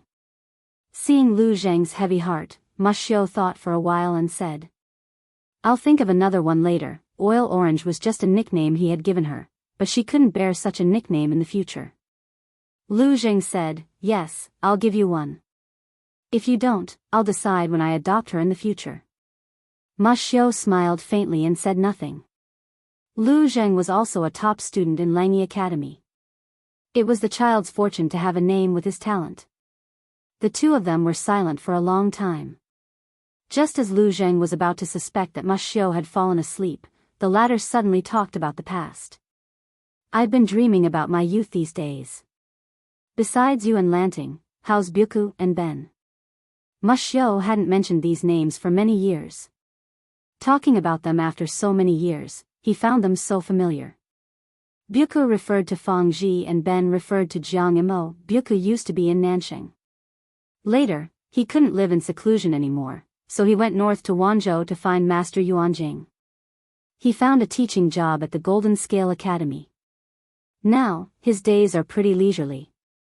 Lu Zheng spoke of his old friend's current situation and sighed. Actually, perhaps you don't know this, but the Lord supports the poor, so he has some discord with the aristocratic families. It's just that these discord haven't been brought to the surface. I was born into a landowning household, so I could still do whatever I wanted in the early years. However, my parents would eventually grow old, and the burden of the family still fell on me. In the end, we still drifted apart. On one side was his childhood friend, and on the other side was his family's stubborn and conservative stance. Jianghu didn't have the ability to stake everything on one throw. After so many years, Jianghu had also changed from a Chinibu who only loved 2D paper dolls to a shrewd clan leader. A few months ago, Lu Zheng had gone to congratulate Jianghu's eldest grandson on his 1-month-old birthday. Jianghu was so happy that he drank too much. When he was drunk, he hugged Lu Zheng to suppress his sobs and complained about his troubles. He wanted to stay in his teens forever so that he wouldn't have to bear the pressure of his family and the outside world. He also didn't have to go against his will to do things that he didn't like, and he didn't have to become the kind of person he hated the most when he was young. Lu Jing didn't know how to comfort him. When he woke up the next day, Jianghu acted as if nothing had happened. It was as if he couldn't remember what he had said when he was drunk. Xiaoyin, do you think Lu Lanting will kill me if I cross her bottom line? Lu Jing thought about it seriously and answered, if she still has some feelings for me, she will do it herself. Jianghu laughed and cried at the same time. After a long time, he waved his hand and said tiredly, you're right. I just hope that day doesn't come. Lu Jing stopped thinking, but his heart was still heavy. At this moment, he heard Ma Xiao say, so, among the 5 of us, only Lanting hasn't changed. Lu Jing said, a person with a strong heart is not easily swayed by external factors. If she didn't have such a strong heart, she wouldn't have reached her current position. Ma Xiao had a long dream that night, not knowing if it was because what he thought about during the day would lead to his dreams at night. This was also the most peaceful sleep he had in years. He dreamt of Langjie County's green mountains and clear waters. Jianghu, who still had some baby fat on his face, was fishing by a stream. The scorching sun above his head made him listless, and Fang Ji was yawning beside him. Lu Zheng and Fang Ji were discussing how to make the fire burn brighter. At this moment, Jianghu complained. Why is Lanting in the future? The fish that we caught are starving. Ma Xiao laughed. He's still young and likes to sleep in. Didn't you slack off when you were his age? Jiang Mo's face turned red with anger. How can I slack off until late in the morning? As they spoke, they heard the sound of hooves approaching from the other side of the river. A figure in red and white rushed out of the dense forest on the other side of the river. Lu Shi was dressed in a red robe, riding on the back of a tall white horse. He urged the white horse to leap across the narrow stream and landed not far from them. Jianghu was startled by the movement. The fish that had bitten the bait had escaped, and he angrily threw his fishing rod into the river. Lu Lanting. Nay. Lu Shi grabbed the reins and steadied the white horse. He then jumped off the horse and grabbed a few rabbits that were hanging on its back. Do you think that you can compensate me for my fish just because you hunted a few small animals? Lu Shi crossed his arms in front of his chest. It's a toy that Mr. X keeps in his backyard. I stole it. That bastard seemed to be the one who had embarrassed Jianghu a few days ago. He said that Jianghu was obsessed with the fire-repelling painting and did not know the beauty of a real person. If Lu Shi found out that he had stolen the rabbits that he had been raising for a long time, he would be so angry that he would cry. Jianghu laughed when he heard this, but the others frowned. No matter how much he hated Lu Shi, he could not steal. If he acted recklessly now, he would get into big trouble in the future. After being lectured by Lu Zheng, Fang Ji, and Ma Xiao, Lu Shi could only admit that she had hunted the rabbits. If you hunted them, why did you say that you stole them? Lu Shi smiled maliciously. I was just trying to make you happy. Jianghu was infuriated. Lu Shi. Next was the barbecue. None of them were good at barbecuing, but Jianghu had to swallow his own. When Lu Shi was not paying attention, Jianghu pushed him into the water. He ended up getting himself drenched in the water. You're the bane of me. Lu Shi laughed. Not only am I the bane of you now, but I'll make sure that you won't be able to make a comeback in the future. Jianghu gritted his teeth in anger. Remember this when you enter the imperial court in the future. I will. I won't forget it even if I die. Ma Xiao could only play the peacemaker and persuade the two of them to stop fighting. Grandpa. Grandpa, Ma Xiao slowly opened his eyes when he heard his granddaughter's voice. He was stunned when he saw the beams on the roof. What time is it now? Ma Xiao had not slept so soundly in a long time. When he woke up, he did not know what time it was. His granddaughter said, "It's time for lunch. It's already late in the morning."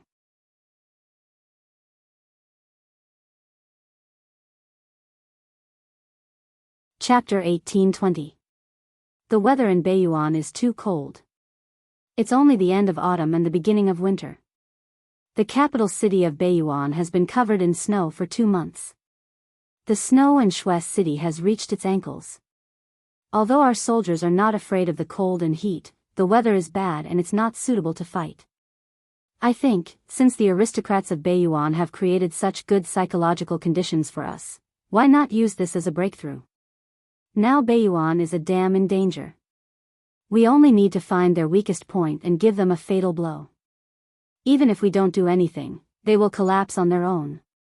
The first step was to attack conspiracies, then to attack friends, then to attack soldiers, and finally to attack the city.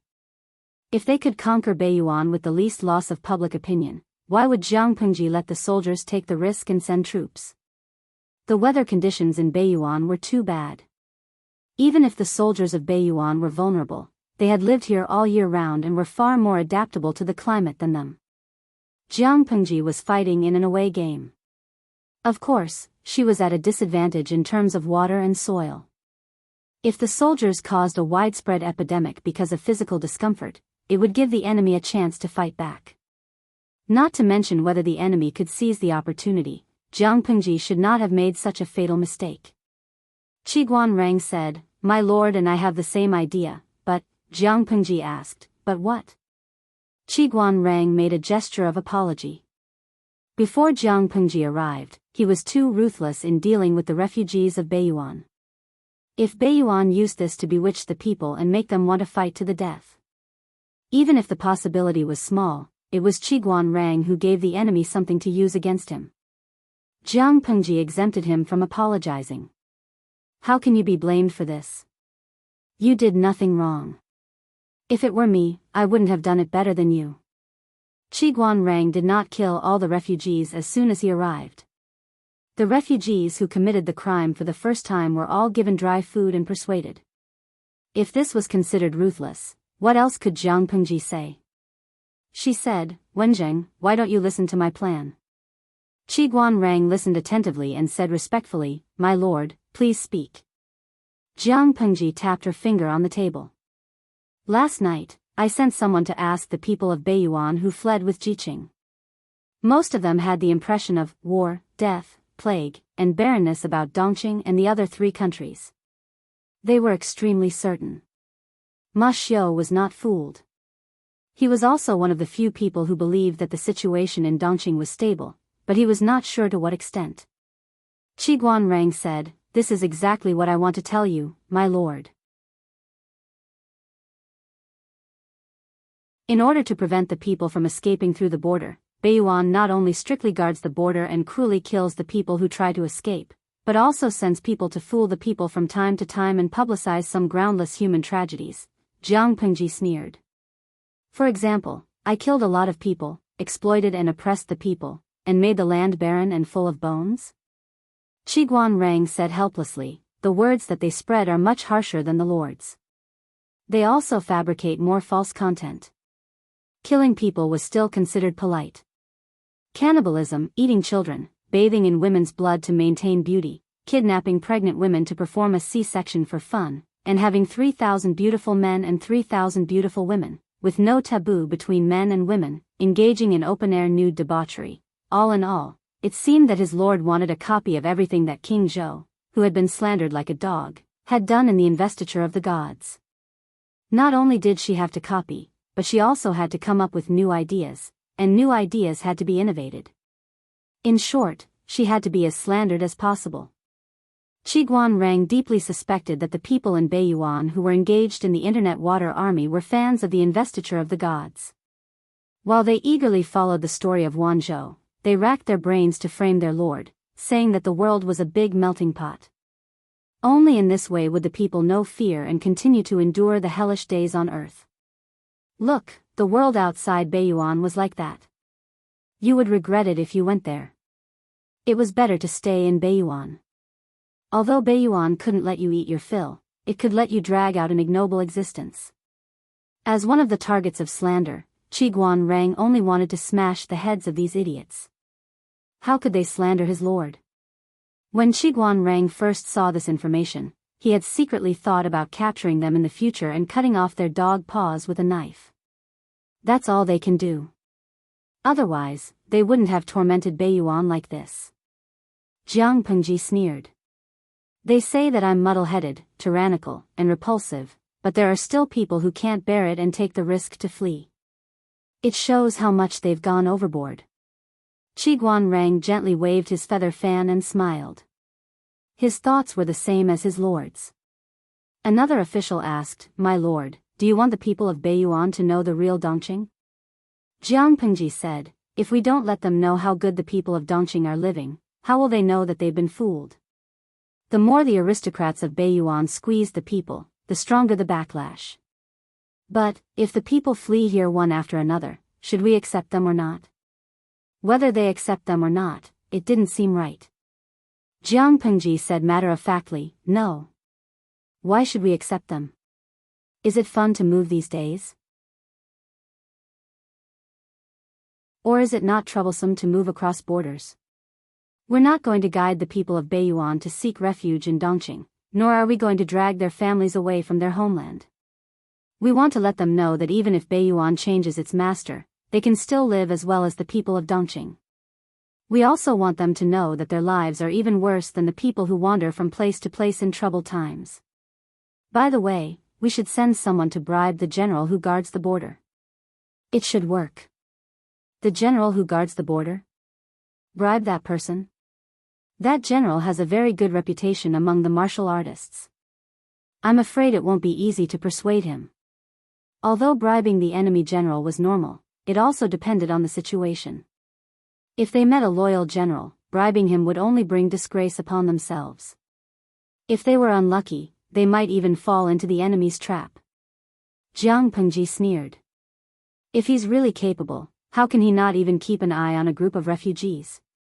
I originally thought that person was greedy and lazy. He didn't care about these refugees and was too lazy to carry out the order issued by the royal family of Biyao to kill the people who fled. Now that I look at it, it's not entirely true. Perhaps this general still has some conscience, so he turned a blind eye to it and gave the refugees a way out. If it was greed and dereliction of duty, it could be bribed with money. By then, if the public opinion fermented well, Jiang Pengji could collude with the general to open the door and create the halo of a king's teacher. If it was someone with a conscience that had not been extinguished, then it would be even better. He would be moved by emotion and reason, and he would be moved by the righteousness of the world. Then, he would be tempted by benefits, and he would not have any worries after he sought refuge with them. This would also achieve the best effect. Of course, if the general was unmoved by force or persuasion, Jiang Pengji could only use force to attack. Who gave the old, weak, and disabled soldiers of Biyao the courage to think that they could guard this stupid pass? I don't deny that there is eternal loyalty in this world, but it's just the tip of a phoenix's feather.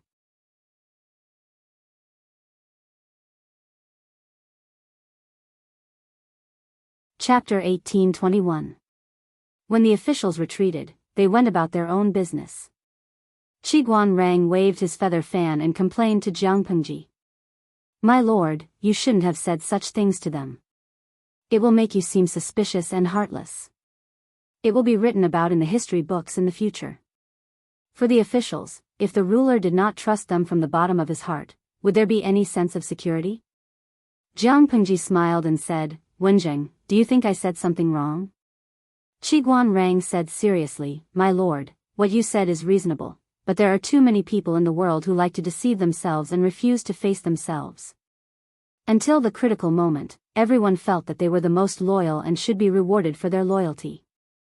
When Qiguanrang was studying in the early years, he discovered that many so-called famous officials did not have much ability, for example, the court officials of Dongqing in the past, but they used their loyalty to the ruler in exchange for positions that were unworthy of their abilities. They even brainwashed themselves and swore that they were extremely loyal to the ruler. In the end, when Dongqing collapsed, these people were the fastest to change their allegiance. The flags that were raised back then were slapped in the face at that moment, but these people did not feel any pain. That was amazing. What was even more amazing was that his lord snorted at their words and actions. She only stopped short of pointing at their noses and telling them not to do this. How capable you are is how important your job is. Swearing loyalty to her will not even get you a single grain of rice. Then let them read. Will I lose a piece of meat? Regardless of whether he was heartless or hypocritical, he spoke as if she could hear what these people were saying. A person who has the brains to say such ridiculous things, not to mention the people of the future, even if he is in the present, he doesn't have the right to stand in front of me and say such things to me. So, why should I care about how they bark at me? Qiguan Rang was silent for 3 breaths. He suddenly laughed and waved the feather fan in his hand even more cheerfully. What attracted him the most about Jiang Pengji? Not only were their minds connected, but it was also the arrogance and confidence that had not changed since they were young. To Qiguan Rang, it was far more attractive than a drug pinned to a drug addict. Wenjing, let's discuss something. Jiang Pengji faintly looked at the fan in his hand and extended 4 fingers, indicating that Qiguan Rang should recognize that he was a man in his 40s. His body was not as strong as when he was young. Could he not hold his precious fan on a snowy day? It was fine to hold the fan, but could he not fan here and there? After so many years, did Qiguan Rang not realize that no one liked to play with him in winter? Qiguan Rang's smile slowly disappeared. In the streaming room, Qiguan Rang, Jiang Pengji. His head could be broken and he would bleed. Jiang Pengji was not. Well. As he said, Jiang Pengji, he would be. Jiang Zhou Jiang with the guard. As. With, he. And Jiang was. He. Jiang Rang, Jiang. Jiang are Shui. And. Jiang, said of. And said. Jiang of the Jiang, even a Jiang, even. Could. Even though. When the garrison general asked, the messenger sent by Jiang Pengji hurriedly explained that it was because the refugees from Beiyuan had caused the people at the border of Dongqing to suffer unspeakably. That was why the current situation was created. He did not have the slightest intention of destroying the friendship between the 2 countries. He just wanted to seek justice for the victims. This level of lying was probably equivalent to pointing out that laundry detergent was a chemical weapon. If they really wanted to seek justice, why would they need to deploy 250,000 soldiers to poke at their doorstep? Of course, the defending general did not dare to answer the messenger's question directly. He did not even acknowledge that the refugees were the people of the North Abyss. The citizens of our Beiyuan kingdom are generous and righteous. How could we commit such evil acts as burning, killing, looting, and raping the citizens of our neighboring country? Even if he really smuggled in illegally, he would still be an honest person who knew his place. The messenger used this as a breakthrough point and started chatting. For example, I heard that the taxes in Beiyuan are very heavy. How much taxes do the people pay every year? Are they still living well after paying so much taxes? Do they have enough to eat and wear? Is the place they live in leaky? I heard from the refugees that the situation in Beiyuan is not very good. Do they need help from the neighboring country? Everyone is doing this for the sake of the people. Don't stand on ceremony. The garrison general's forehead was dripping with cold sweat. At first, he could still handle it. Later, he felt that the messenger knew too much. However, he was the messenger sent by Jiang Pengji. No matter how bad his mouth was, he could not simply kill him. After chatting about this, the messenger began to care about the garrison general's family situation. Questions such as, which family does old Tai come from? Oh, so he was born from a commoner's grassroots background. Old Tai is awesome. It's not easy to start from scratch these days. How many people are there in his family? Where are his uncle, aunt, sister-in-law, nephew, and niece now? Old Tai is fighting a war alone. Does he miss them? How's the salary? Is it enough for the family's expenses? If it's not enough, why not consider jumping ship and finding a better job? The garrison general's face turned green as he listened. It just so happened that the messenger was testing him while stepping on his bottom line. He could not explode even if he wanted to. Most importantly, when the garrison general was perfunctorily dealing with the messenger, he revealed a lot of personal information. The messenger had obviously done his homework. He knew that the garrison general had started from scratch and was being oppressed by his superiors who were born from aristocratic families. He knew how much credit had been stolen from him. He even knew that his wife had been ridiculed by other noblewomen in some public places. He knew about the grievances he had suffered all these years. How could he quickly close the relationship between the two of them? Of course, it was to accompany him in ridiculing the gossip of the people he hated and be his intimate trash can. Although the garrison general did not complain to the messenger, he was shaken by the words. At this time, the messenger did not propose to engage in a shady transaction. Instead, he mentioned a successful example that was similar to the garrison general's starting point. Look at the military generals under Lord Zhang's banner. Some were born from aristocratic families of generals, but most of them were born into commoners. They were not suppressed and their military achievements were taken away. Seeing that the garrison general did not believe him, the messenger pretended to be surprised and mentioned some rumors he had heard. I heard that my lord's reputation in Biyao is mostly untrue and false. Have you heard of it, General? The garrison general was shocked. He broke out in a cold sweat and smiled. How could that be? Where did the messenger hear these words?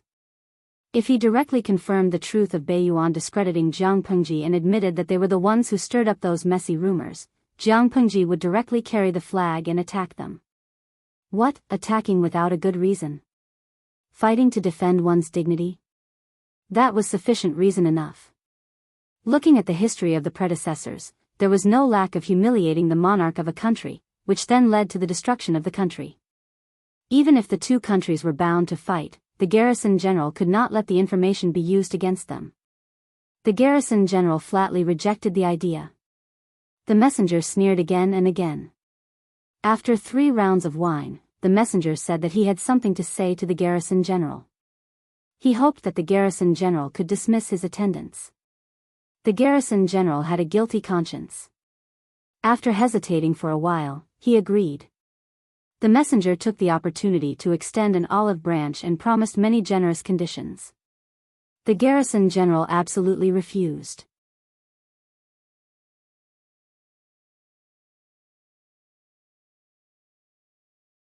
Chapter 1822. The envoy did not get angry. Instead, he smiled and said, "General, you are wrong.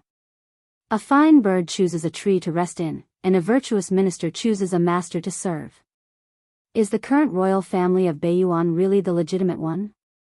It was merely a vile person who used bloody and despicable means to snatch it. At the end of the day, it was not justifiable. If that was the case, how could they bear the general's loyalty? Worthy of the general's unwavering loyalty? Dare I ask the general, are you loyal to the regicide and usurping Yi family, or to the people of Biyao? The Yi family usurped the throne, they should have been executed." The general was distraught, but he had to admit that the messenger was right. "General." The emissary struck while the iron was hot. "The Yi family is in power, and they conferred titles of nobility. Their entire family ate up the national treasury until there was nothing left. It's not an exaggeration to say that they are the biggest rats in the country." In order to satisfy his own selfish desires, he increased taxes and oppressed the common people, causing the wilderness to stretch for thousands of miles, bones piled up, and the road to the Yellow Springs was completely blocked. These crimes, dare I ask all the civil and military officials in the imperial court, who doesn't know about them? "General, if you can overthrow the tyranny of the Yi clan with the help of my lord's power, you will be avenging the wrongful death of the late lord and upholding justice for the hundreds of millions of people in the North Abyss." The defending general really believed it, but he couldn't tell what was wrong. Master Yi was indeed a sycophant who usurped the throne. All these years, the people of Biyao had no way to live. This was also an indisputable fact. The envoy said with a smile, "I heard that there are still some descendants of the former royal family of the Biyao living in exile outside?" The general glared at him and berated, "Who said that?" The messenger was not afraid of the general's threat at all. Instead, he said calmly, "Whether this rumor is true or not, it has left a trace of bloodline for the former royal family of the Biyao. If the Yi clan knew about this, they would definitely be anxious, and they would wish for nothing more than to cut the weeds and eliminate the roots, so as to put an end to any future troubles, right? Has the general ever thought that if you can find these descendants and help them to be conferred the title of nobility in the future?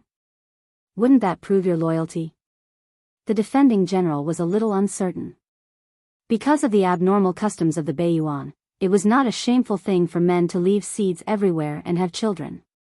Who knew if the men of the Biyao royal family had left seeds after a night of romance?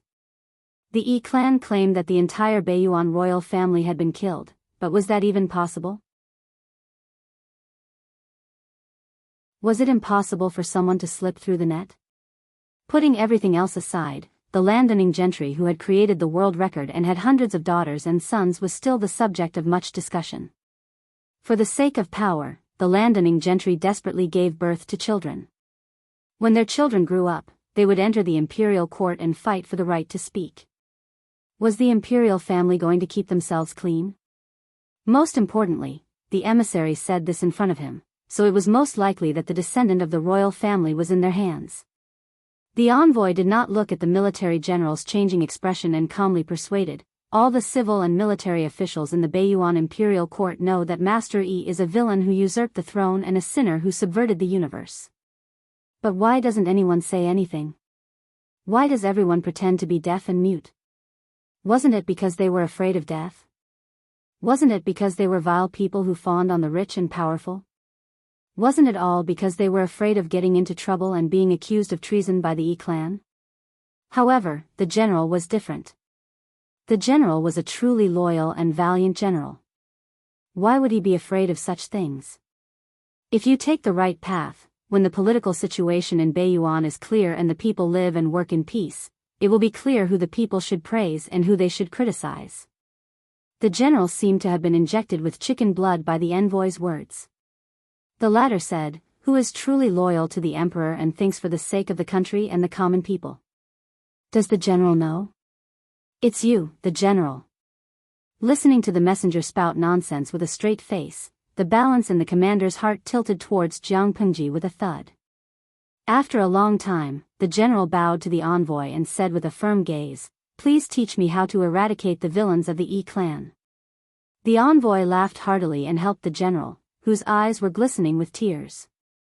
With such a loyal person like the general in Biyao, why worry about the torch not being passed on? Next, it was time for the envoy to sell his lord and Dongqing in Wanzhou to the general. Listening to the envoy's description of the prosperous times, the general looked as if he had been deceived. He cursed the Yi clan for being treacherous and scoundrels. The envoy asked in surprise, "Why is the general so angry?" The defending general sighed and shook his head. The bastards of the Yi clan really spared no effort in defaming Jianghu. Even the general was dubious. The envoy's face was solemn, but he was already sharpening his knife in his heart. When these little bastards of the Yi clan broke through the royal city of Biyao, he would capture them one by one and chop off their hands.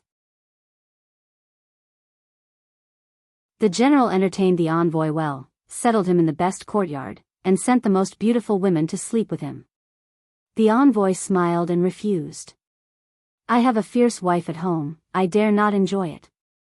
The general was shocked. What was wrong with a man sleeping with a woman? Besides, it wasn't as if the envoy was going to sleep with her and bring her back. It was just something to relieve himself. Was the envoy so afraid? The envoy sighed. Has the general forgotten whether my lord is a man or a woman? As a subject, I should at least follow the thoughts of the lord. The general understood and could only remove the women serving him. That night, the envoy ordered the guards he brought to keep watch and inform him to escape if there was any movement. The guard said, "Counselor, did you convince that person?" Fengzhen clicked his tongue and rolled his eyes. "Who knows if he's just playing along with me? Maybe he'll come to kill me in the middle of the night." He had obviously underestimated the power of his verbal rap and overestimated the upper limit of the general. The night passed peacefully. Fengzhen even dreamed that Wuxia gave him an encouraging kiss, and the two of them were in a frenzy. He didn't have an affair outside, and he still knew how to keep his chastity. Not bad, not bad. After waking up, Fengzhen muttered as he put on his clothes. Of course, can Xiu's color be compared to any ordinary rouge or powder? He was as pure as ice and clean as jade. Could any woman touch him? What a joke. After dealing with the general and confirming that they could flirt, Fengzhen's mission was considered complete. He left contentedly. When Jiang Pengji saw Feng Langzi, who was flushed with success, she looked him up and down with a faint smile. Fengzhen couldn't help but shiver. His hairs were standing on end from his lord's stare. Does my lord feel that something is wrong? Jiang Pengji smiled. No, everything is right. Fengzhen couldn't help but mutter to himself. If there was nothing wrong, why was she staring at him like that? Qiguanrang asked, is that general reliable? Fengzhen said, whether he's reliable or not, it's fine as long as he's useful. If he only relies on his brain, he won't have much success in the future. Boorish people deserve to be tricked into his trap. Fengzhen was probably a scumbag. Yesterday, he was still sweet-talking the general. His mouth seemed to be smeared with honey. He had just settled the general, and now he was pulling up his pants and ignoring him. Would the general be heartbroken if he knew? Sob, sob, sob. Confucius once said, I'd rather believe in ghosts in the world than believe in a strategist's lousy mouth. The reason the general was tricked was probably because he was too uneducated. Smiley face angle, after a few days, Fengzhen and the general secretly communicated and put the prepared public opinion proposal on the market. With the general's help to add fuel to the fire, the effect was really great.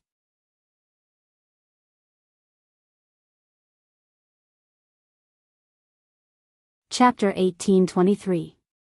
Any porridge. Compared to the turbulence at the front line, the days at the rear defense line were much more leisurely. The two princes were also thriving like bamboo shoots after the rain. For example, the eldest prince was more proficient in speaking and had a tendency to be a chatterbox, while the second prince was still a man of few words and was as steady as Mount Tai. Scare him early.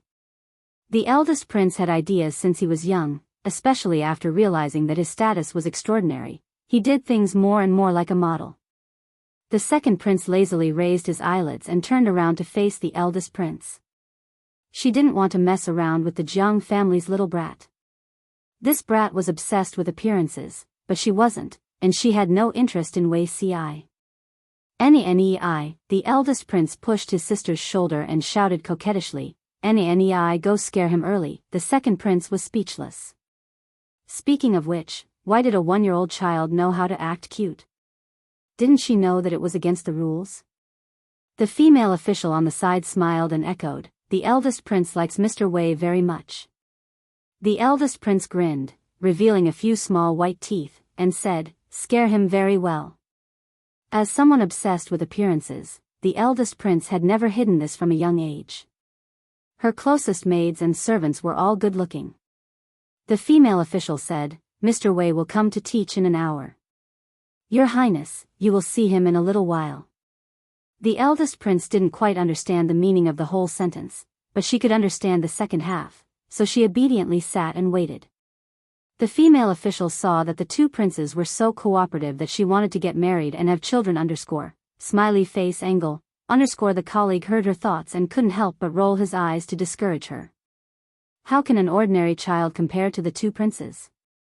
What is their background, and what is our prince's background? How can it be the same? The colleague said, what is an ordinary 1-year-old child like? It's already good enough that they can call out their parents. How can they express themselves like a 2-year-old child like the eldest prince? Most of them are still drinking milk at 5 or 6 years old, but the two princes are extraordinary since they were in their mother's womb. Think about it, has anyone ever worried about His Highness since he was born? As expected of the reincarnation of Ziwei Star, he was born extraordinary. Her Highness Lian had been intelligent for a long time, while Her Highness Yan had been too lazy to discern her aptitude, but it wasn't too bad. Giving birth to a child was not easy, but to give birth to a child with the same aptitude as the two princes was as difficult as ascending to the heavens. Her colleague's words successfully dispelled the female official's thoughts. When Wei Ci came to teach on time, the eldest prince ran towards him like a cannonball and hugged his thigh tightly. "Wow, I want a hug." Wei Ci hurriedly bent down to steady her so that she wouldn't fall. Then, he bowed respectfully. "Your subject Wei Ci greets your First Highness." While Wei Ci was bowing, the first prince grinned and leaned forward to plant a wet kiss on his cheek. "If you want to scare me, give me a hug." His Royal Highness couldn't help curling his lips when he saw this. Her outgoing personality really took after her mother. At such a young age, she had already learned to flirt without a teacher. What would happen when she grew up? If Jiang was fighting at the front line? Ji wondered if she would sneeze if she knew that her daughter had made a move on her husband. "Princess Lian, you mustn't do this in the future." Wei Ci was momentarily stunned. He patiently advised Her Highness to pay attention to her image. It was time to change her bad habit of being obsessed with looks. "Do you want to scare me?" She had been bored the whole day. The courtyard was only so big. She got bored after walking a few rounds. Her younger sister didn't play with her, so the thing she looked forward to the most every day was seeing Wei Ci. It wasn't just because Wei Ci was good-looking, but also because they were naturally close by blood. Wei Ci rarely overstepped his authority. He raised his hand to stroke the eldest prince's soft hair and chuckled. "I miss your highness very much too." Not far away, there were female officials and servants standing guard. Wei Ci couldn't be too intimate with her. He pacified the little one and began to prepare for the lesson. Her Highness Lian's talent was similar to Her Highness Jiang Yan's in his previous life. Not only did she speak early and learn early, but she also had a strong memory. Wei Ci had experienced it once, so when he taught the twins, his teaching speed wasn't slow. They didn't need to understand the meaning of these books now. They only needed to memorize them. When they were older, it would be much easier to formally enlighten them. As usual, the eldest prince didn't last until the end. When Wei Ci finished, she was so sleepy that she curled up into a ball. Her saliva wet the mat. He carried the two children back to the room and asked the female official what she had done and said today. In the end, Wei Ci also asked, "Did anyone come to see the two princes today?" The female official was quite puzzled. Ever since Lord Jiang left for the war, Wei Ci had asked this question every afternoon. Who would look for the two princes when Lord Jiang wasn't around? The two princes were too young. They couldn't even speak or walk properly. What was the use of looking for them? She had these doubts in her heart, but the female official didn't show it. Instead, she replied as usual, "No." Today, driven by curiosity, she asked another question. Is Mr. Wei worried about the two princes' safety? Wei Ci smiled and said, "The two princes' sleeping quarters are tightly guarded. Who could sneak past the guards and hurt the princes? It's just that the two princes are still young. They need to be more thorough in all aspects and can't slack off. Therefore, I have no other intention in asking this question." The female official's doubts disappeared. The two thought that they had spoken very softly, but they didn't know that the second prince in the room heard every word. As expected, Wei Ci wasn't completely clueless. It was just that some things couldn't be avoided with strict precautions. Even if he tightly guarded the sleeping quarters, it would still be easy for the bad guy to come in and take away the two babies. The bad guy's purpose was not just to deal with the two babies. After Wei Ci left, he met Su Ku. Su Ku had been busier recently. With the war in Beiyuan and Xichang, he had to worry about the logistics and food supplies. He had lost 2 sizes at a speed visible to the naked eye. Although there were others to share the work, Su Ku was the head butler of the Ji family. He knew the situation of the food supplies very well. Some important things had to be done by him. Outsiders would only add to the trouble if they tried to help. In this way, he had lost weight. After returning to the mansion, the servants told him that Qingjing was waiting for him. Master's wife fried some melon seeds and dried a few caddies of dried fruits. Considering that there was no one to take care of you in the mansion, she sent me to deliver some to you. The melon seeds fried by Master's wife were delicious. Back then, Jiang Ji and Lu Zheng stole a lot of them. Qingjing and the others weren't greedy for good food, but they didn't dare to refuse Master's wife's kindness. No matter how small the snacks were, they were still her kind intentions. They didn't dare to refuse the elders' gifts. Qingjing was a man of meticulous observation. Seeing that Wei Si's eyebrows were a little worried, he asked casually. Wei Si hesitated for a moment. Yimo, if you are loyal to someone, but that person doesn't give you a chance to make a name for yourself, will you blame him? Qingjing chewed the melon seeds and guessed correctly.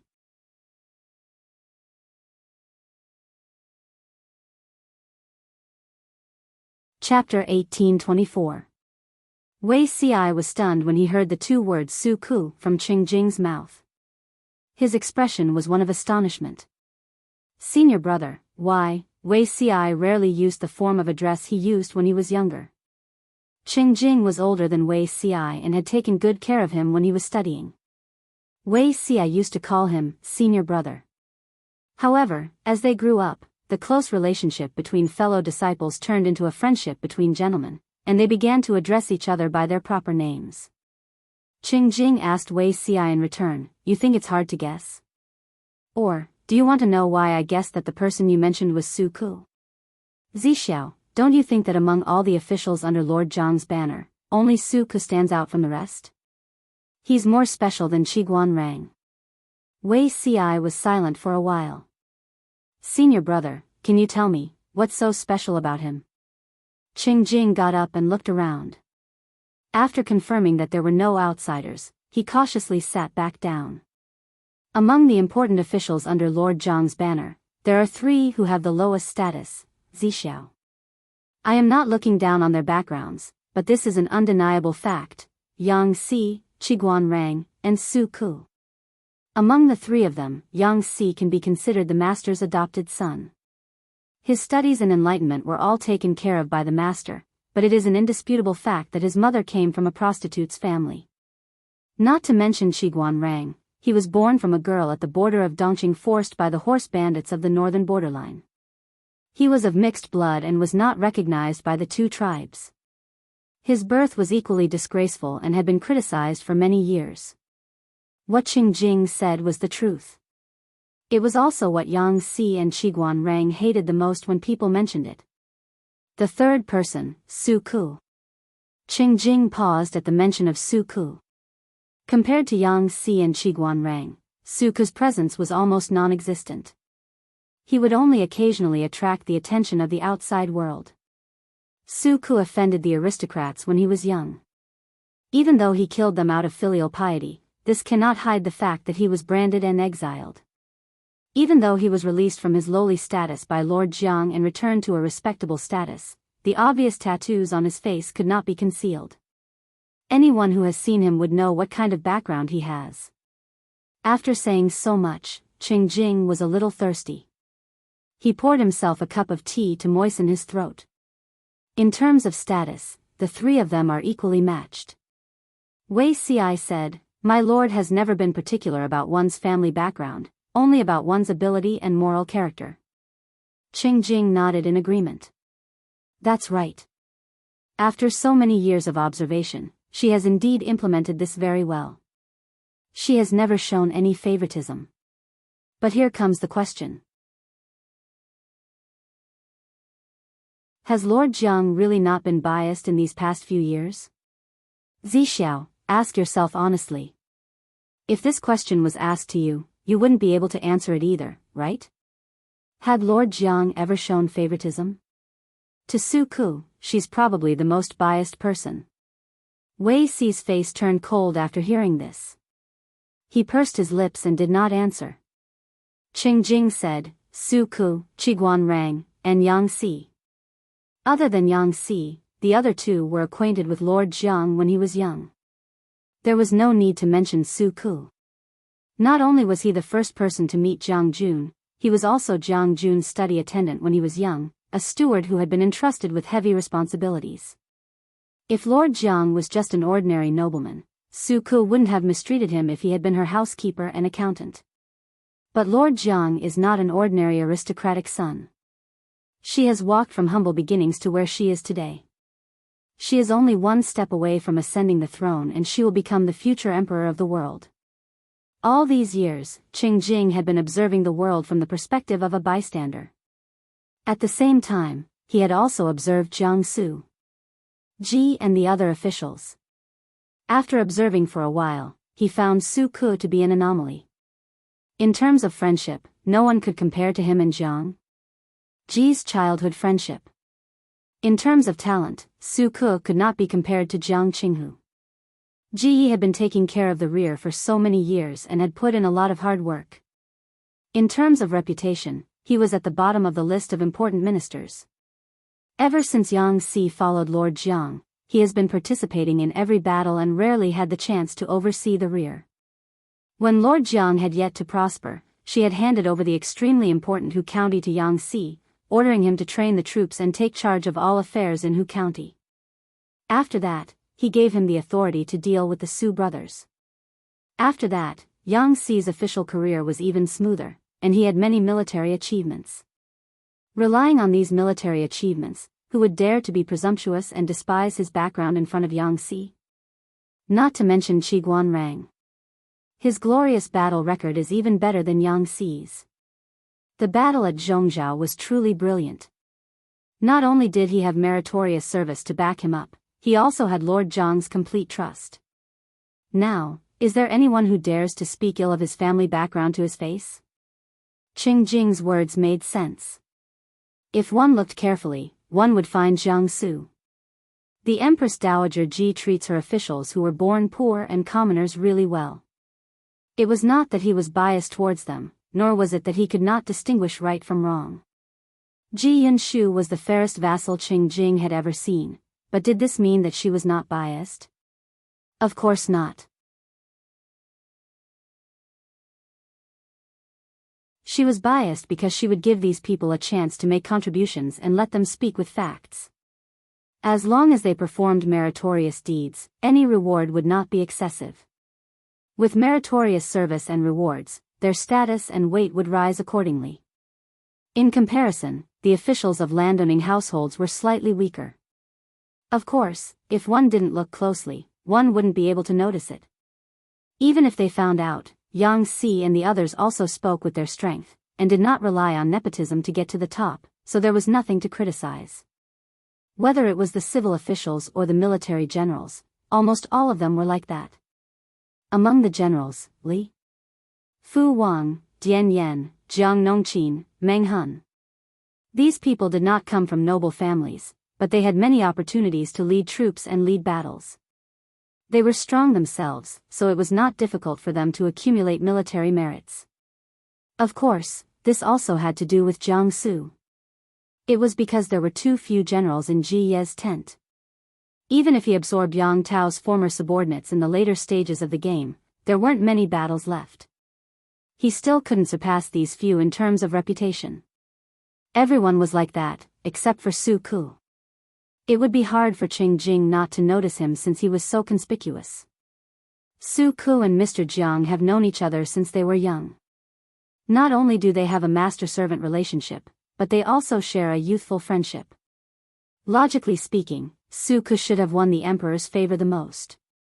Qing Jing deliberately used the word emperor's favor. It was a fact that Ji Yi would ascend to the top in the future. Yet, the status he possessed did not match his reputation. It could be said that he had lost the emperor's favor and trust, but Mr. Jiang had handed over all the matters of the rear to him, almost betting his life on it. Who would dare to say that this was not trust? But to say that she trusted Su Ku, that was not entirely true. No matter how good Su Ku was at internal affairs, he was not only good at managing internal affairs, but he knew nothing about military affairs. He seemed to have never touched military power even once. If one were to say that he was good at it, Wei Ci was also good at internal affairs, but he followed the army year after year, running to this battlefield or that battlefield. While he controlled military power, it did not hinder him from managing government affairs. It was almost like he was doing both at the same time. As for Su Ku,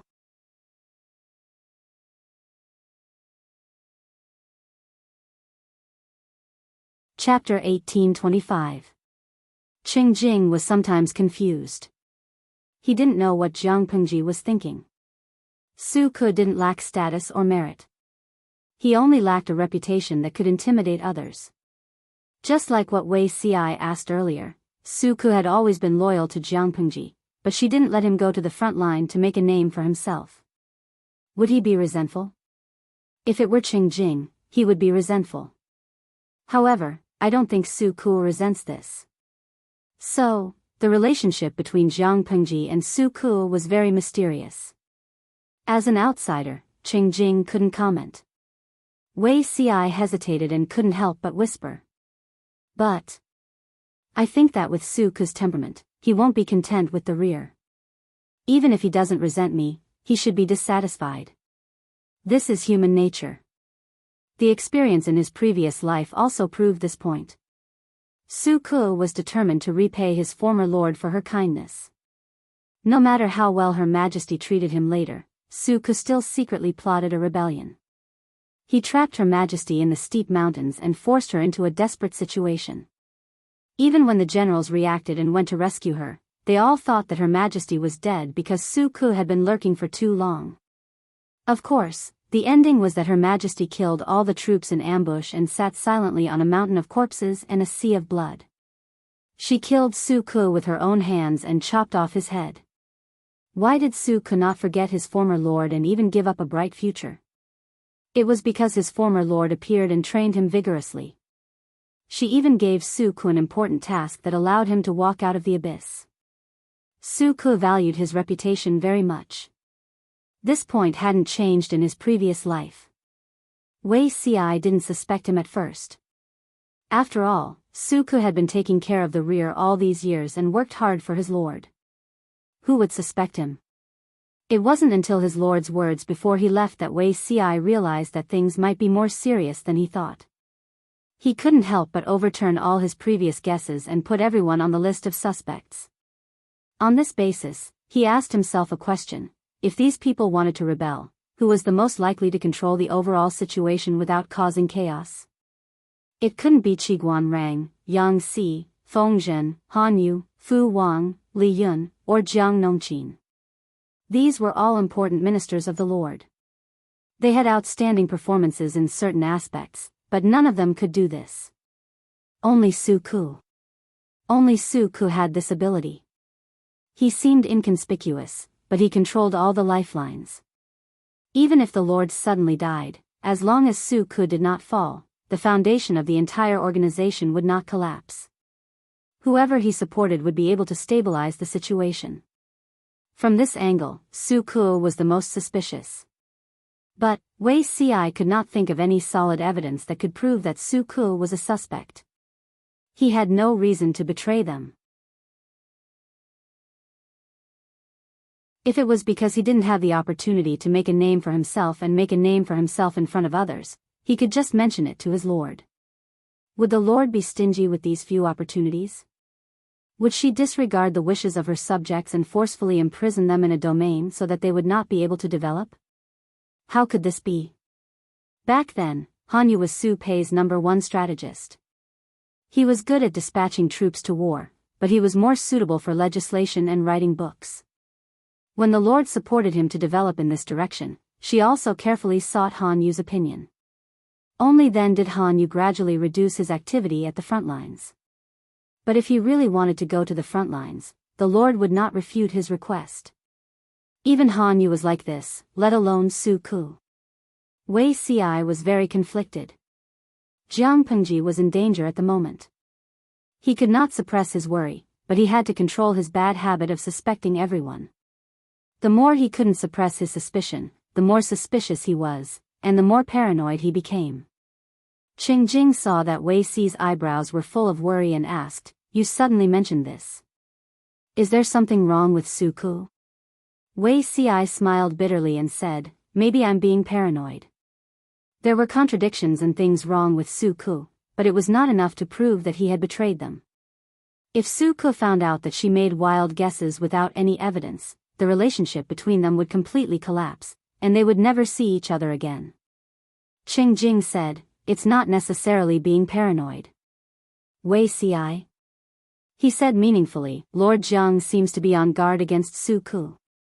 Wei Ci's face turned pale.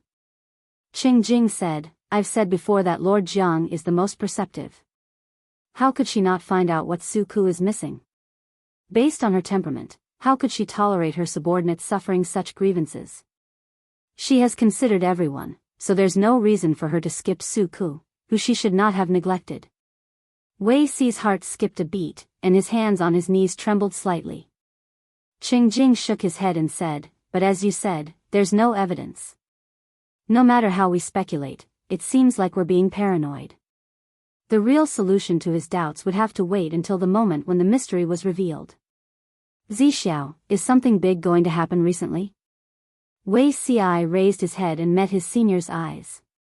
For a moment, he felt like he was seen through, and all the secrets in his heart were exposed in front of him. He looked away unnaturally. "No, if it's really nothing, based on your temperament, how could you let your imagination run wild and even suspect an important official like Su Ku? Not everyone was as broad-minded as the sea. Some bottom lines should not be crossed. Once they were crossed, they would offend the other person to the utmost." Wei Ci could not understand this. The only possibility was that he had discovered something, and that was why he was distressed. Wei Ci still shook his head and refused to say another word. He had almost forgotten his senior's ability to see through people's minds and get information out of them. Choosing to talk to him today was a mistake. Qing Jing said, "If you really have doubts, then don't let your guard down." Before leaving, Qing Jing raised his hand and patted Wei Ci's shoulder, encouraging him in a low voice. Compared to Su Ku, he trusted his junior brother more. Wei Ci suspected that there was something wrong with Su Ku, so there must be some unspeakable reason. "Have you sent the things over?" Master Yuanjing was sitting in the corridor helping his wife curl wool. When he heard that his eldest disciple had returned, he raised his head and asked. "Yes, they've been sent over. Looking at your expression, you seem to be troubled. Did something happen to your junior?" Qing Jing did not want to reveal more about what Wei Ci had said. He only said, "Recently, I've been learning about astronomical phenomena from my teacher, and I've had some enlightenment." What enlightenment? Tell me about it." Qing Jing deliberated. "I'm afraid that Jiang Jun's road to becoming emperor is not very smooth." Master Yuanjing nodded and praised him. "Looks like he's learning well." Master's wife was angry. "What kind of treasonous words are you two talking about?" Master Yuanjing sighed. "I'm just saying that there were some twists and turns, not that he failed miserably." "How can this be considered treasonous?" Master's wife snorted and snatched the ball of wool from him.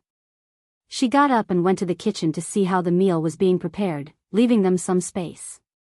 "Teacher, you mean," Master Yuanjing said, "the Emperor's star is indeed facing a murderous situation, but we should still believe in him.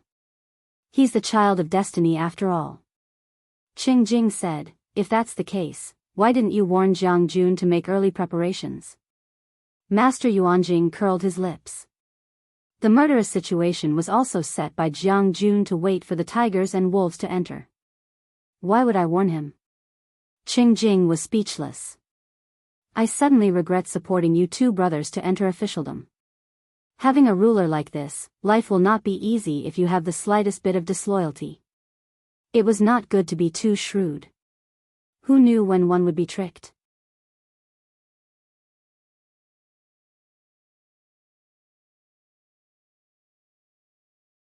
Chapter 1826.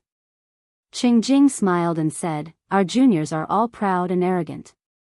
How can they be willing to serve a mediocre and incompetent leader?"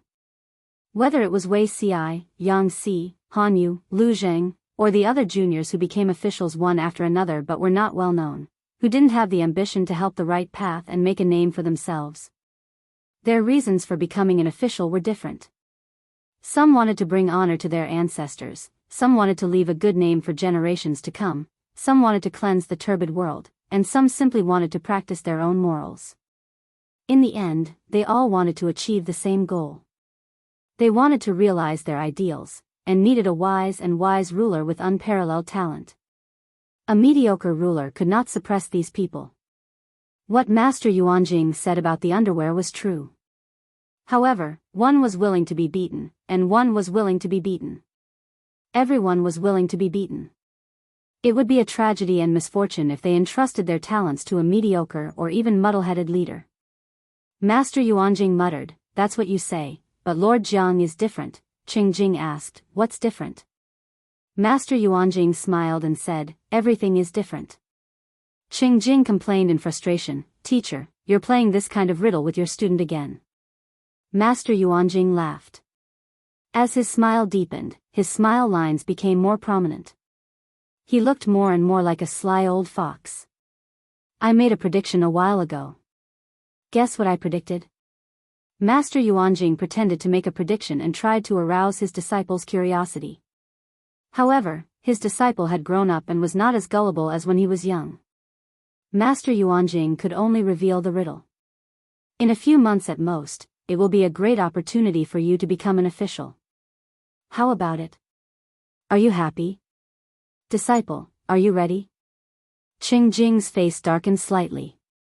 He suddenly understood what Master Yuanjing was hinting at. When Huang Song was defeated and captured, Qingjing also became a prisoner. Jiang Pengji and Wei Ci both wanted Qingjing to become an official, but Qingjing said that he wanted to wait for Jiang Pengji to prove that she was a legitimate genius. Master Yuanjing said so. Did it mean that the world was only united for a few months? He asked, "Is there really no change in Lord Jiang's ascension?" Master Yuanjing said, "The Emperor's star is attacked from both sides. The heavens are in chaos, and changes can happen at any time. However, Lady Jiang has come from a humble background to where she is today. Why don't we believe that she can win all the way? Those with perseverance will be able to achieve great things that ordinary people can't." Qingjing wanted to say something but stopped. Master Yuanjing smiled and stroked his beard. "We are fortunate enough to be born in this era. It is truly a blessing to be able to witness her opening a new chapter in history as a witness." Qingjing looked at the smiling teacher and finally understood what the other party meant. Just watch the show and don't say anything. For some reason, Qingjing felt deep sympathy and worry for Jiang Pengji. "Teacher, aren't you worried that if she loses, the world will really change?" Master Yuanjing looked at the night sky and sneered. "Life is short. I am an old man now. How many years do I have left to live? Even if the heavens really change, so what? When this master takes his last breath and is buried in the yellow earth, how can the dead care about the living?" Qingjing, smiley face angle, what he said sounded quite reasonable, but his disciples still had many years to live. They couldn't be at ease. He shouldn't have come to look for his master that day. If he hadn't looked for his master, he wouldn't have been ordered by his master's wife to deliver dried melon seeds to Wei Ci. If he hadn't delivered dried melon seeds, he wouldn't have been caught by Wei Ci to complain and hear such shocking news. If he hadn't heard such shocking news, he wouldn't have come back to chat with his master. If he hadn't chatted with his master, he wouldn't have felt uneasy. Epsilon equals Omega asterisk, psi.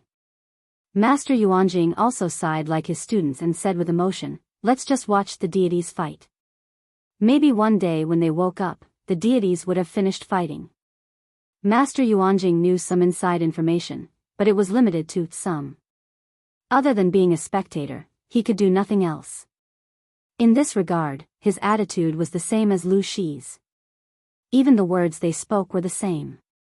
Qingjing, the ignorant and the knowledgeable were the happiest.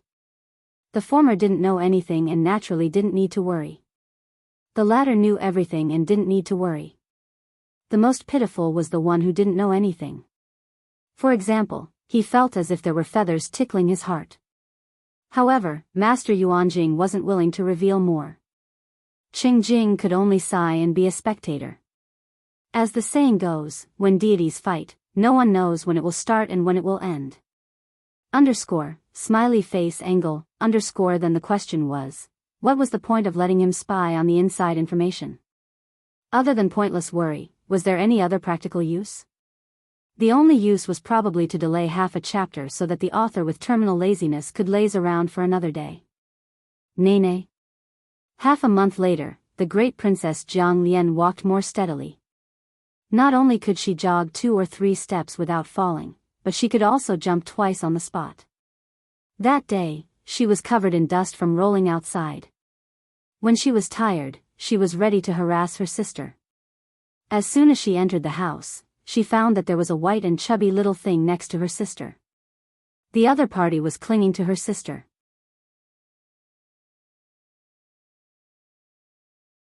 Her possessive Highness Lian ran a few steps and pounced on the person. She hugged the person and rolled twice. Her little face showed a little fierceness.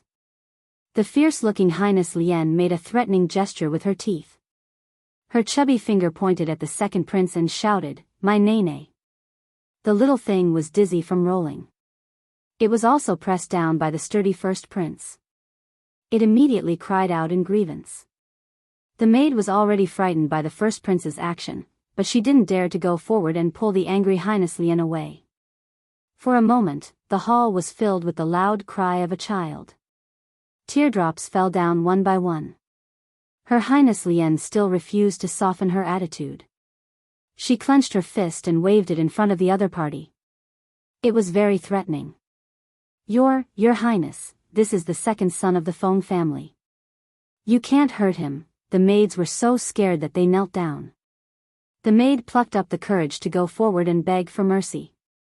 However, how would the 1-year-old Highness Lian know who the second son of the Feng family was? She only saw a guy clinging to her sister. She pointed at the second prince confidently and repeated, "My nene." The maid didn't know whether to laugh or cry at the first prince's domineering blade. The second prince was naturally the first prince's sister. This was something that even a blind person knew. This Feng Erlang is the second prince's friend. The maid repeated, hoping that the first prince would restrain himself. The first prince didn't understand what a friend was, but he felt that it wasn't a good word. Wasn't the sister hers? How did it become someone else's? The usually cheerful first prince pursed his lips in grievance when he heard this. Tears welled up in his eyes and rolled down. When the maid saw this, her head became bigger. She could only subconsciously send a signal for help to the second prince. She hoped that the source of the dispute between the two children could come and clean up the mess. Unexpectedly, the other party just sat there and watched the show. Feng Erlang cried loudly. The first prince only cried but didn't howl. Hearing his loud voice, she also learned to cry. Book Guest House Reading Website.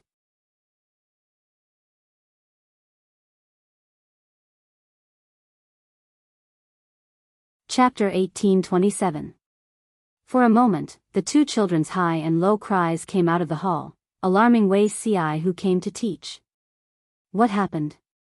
As soon as Wei Ci came over, the first prince, who was howling loudly to suppress Feng Erlang, immediately stopped, got up and ran to Wei Ci. However, she only knew short and repetitive words, unable to accurately express the meaning of someone trying to snatch her sister. She was so anxious that her little face turned red. Wei Ci looked up and saw a strange boy in the hall. His expression froze. Who is this character? The maid said, the second Langjun of the Feng family. Wei Ci frowned. Feng Erlang? Feng Yu? Why is he here? His eyes fell on the sobbing boy who was silently crawling towards the second prince. His calm eyes seemed to be raging with a storm. The little guy seemed to feel it. He shrunk his shoulders and wanted to bury himself in the second prince's arms like an ostrich. However, he was dressed too much and looked white and fat. A 2-year-old child could not be covered by the second prince. Why is he here? The maid said with a strange expression, I don't know what happened to the second prince today. He was clamoring to go out of the front hall. As soon as he went out, he found Feng Erlang at the corner of the street. If it wasn't for his identity written on the longevity lock on his neck, I wouldn't have known who he was. The second prince seemed to find him interesting and dragged him back. After the first prince came back, perhaps he suspected that Feng Erlang was a criminal, so he made a fuss. Wei Ci lowered his eyes and asked, "Did you send someone to inform the Feng residents?" The maid said, "Yes, the Feng residents really lost Erlang." The servant who came to pick up the child was still waiting in the small room in the side hall, but the second prince refused to let him go. Wei Ci sneered, "Such a big residence, can't even watch over a 2-year-old child. Useless." The maid heard the word useless and was surprised. She would not be surprised if this word came from anyone's mouth, except Wei Ci. Wei Ci was famous for his good temper, and he was even more famous for being a gentleman. When would he say this? The second prince seemed to feel something and pointed to Feng Erlang, "Mine." The first prince was even more upset. The tears that he had just stopped fell again. The second prince came over and patted her head, comforting her, "You are also mine."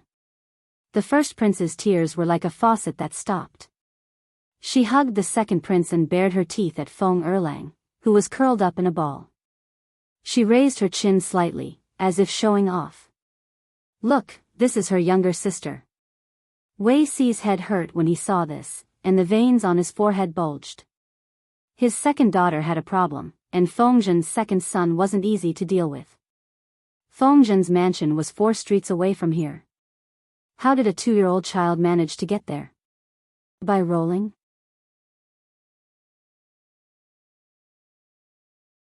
Erlang Day, today, class. Feng Erlang was especially attached to the second prince and vowed to share the same bed with her.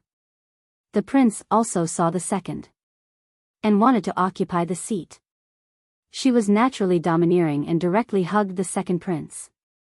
If Feng Erlang dared to approach, she would bare her teeth and threaten him with her fists. Feng, the two, the Ci and the Ci. Prince as the femme fatale that the 2 naughty children were fighting over, the second prince showed an expression of despair. To be honest, the 2 babies were indeed very cute, but if they made too much of a fuss, they would become little devils. It was more comfortable to look at them when they were well behaved. So, she patted Feng Erlang's head, and the child, who had tried to resist just now, immediately became obedient. "Stop fooling around. Let's go to class." The first prince glared at Feng Erlang, who was pretending to be obedient, and followed his sister to listen to the lesson. It was rare that the eldest prince did not fall asleep even after Wei Ci's lecture ended. Instead, he used his childish and fierce gaze to guard against Feng Erlang. From the beginning to the end, Feng Erlang maintained an obedient, innocent, and pure expression. Wei Ci dismissed his servants and maids. The female official also sat outside the hall and waited. Wei Ci said coldly, "Does Fengzhen know?" Feng Erlang blinked his eyes. The second prince sat upright, and the first prince was on his guard as usual. Wei Ci. Not a single response. Did they think he was performing a one-man show?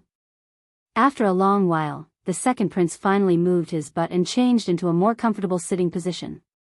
"He is the second prince looked straight into Wei Ci's eyes. Although he did not speak fluently, his pronunciation was very clear.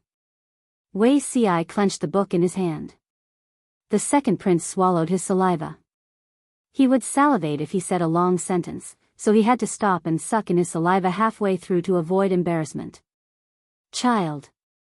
Did you hear that?" The little brother under her protection.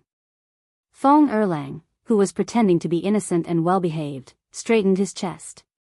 But because he leaned forward, the Empress Dowager's center of gravity shifted, and he accidentally fell backward and rolled twice. After a long while, Wei Ci sighed and asked, "Is there any danger?" The second prince said, My man, there is no danger." Wei Ci asked her again, "Does the Lord know?" The second prince nodded. Wei Ci said, "Fine, let him come over every day to accompany your highness to relieve your boredom." Speaking of which, his life had been magnificent. He had been reborn. In his previous life, his wife was the Empress, his eldest daughter was the Empress, and his second son had tried to force the Empress to abdicate. In this life, his wife was still the Empress, his eldest daughter would also become the next Empress, and his second daughter had a secret. The Yin-Yu couple was also not the original. Hearing the second prince's affirmative answer, Wei Si's first reaction was actually to rejoice. Feng Yu changed his core, and his eldest daughter from his previous life did not have to be cuckolded _ smiley face angle _ congratulations. The Yin-Yu couple was also stable, and the stock price rose delightfully. What the hell? Although he knew that the current Jiang Yan was not his daughter, after all, she had his blood. Even if she was not one, she was still half. He had not been guarding his half-daughter for long, and Feng Yu, the official wife, was haunting him. Don't think that you are not Feng Yu just because you changed your core. Sir. The second prince saw that Wei Si's expression was not very good, and could not help but ask with concern. If anything happened to Wei Si, Jiang Pengji would come back and chop her into pieces. Smiley face angle no, nothing, just a little heartache. He just remembered the psychological trauma that Feng Yu brought to him in his previous life. Wei Si waved his hand, and Feng Erlang felt a chill down his spine. He was so scared that he shrank his shoulders, and could not help but want to hide behind the second prince. The second prince said, "He is very cute." Wei Si was speechless. He could not tell, but he felt that he looked disgusting. The second prince patted Feng Erlang's head and gave him a look.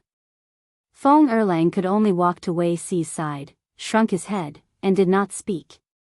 He wants to stay with you for a while. They were going to start a team battle, and he had to protect us. Otherwise, if the enemy took the first blood of us, our main damage output would collapse _ smiley face angle _ Wei Si was puzzled, and he lowered his head to meet Feng Erlang's eyes.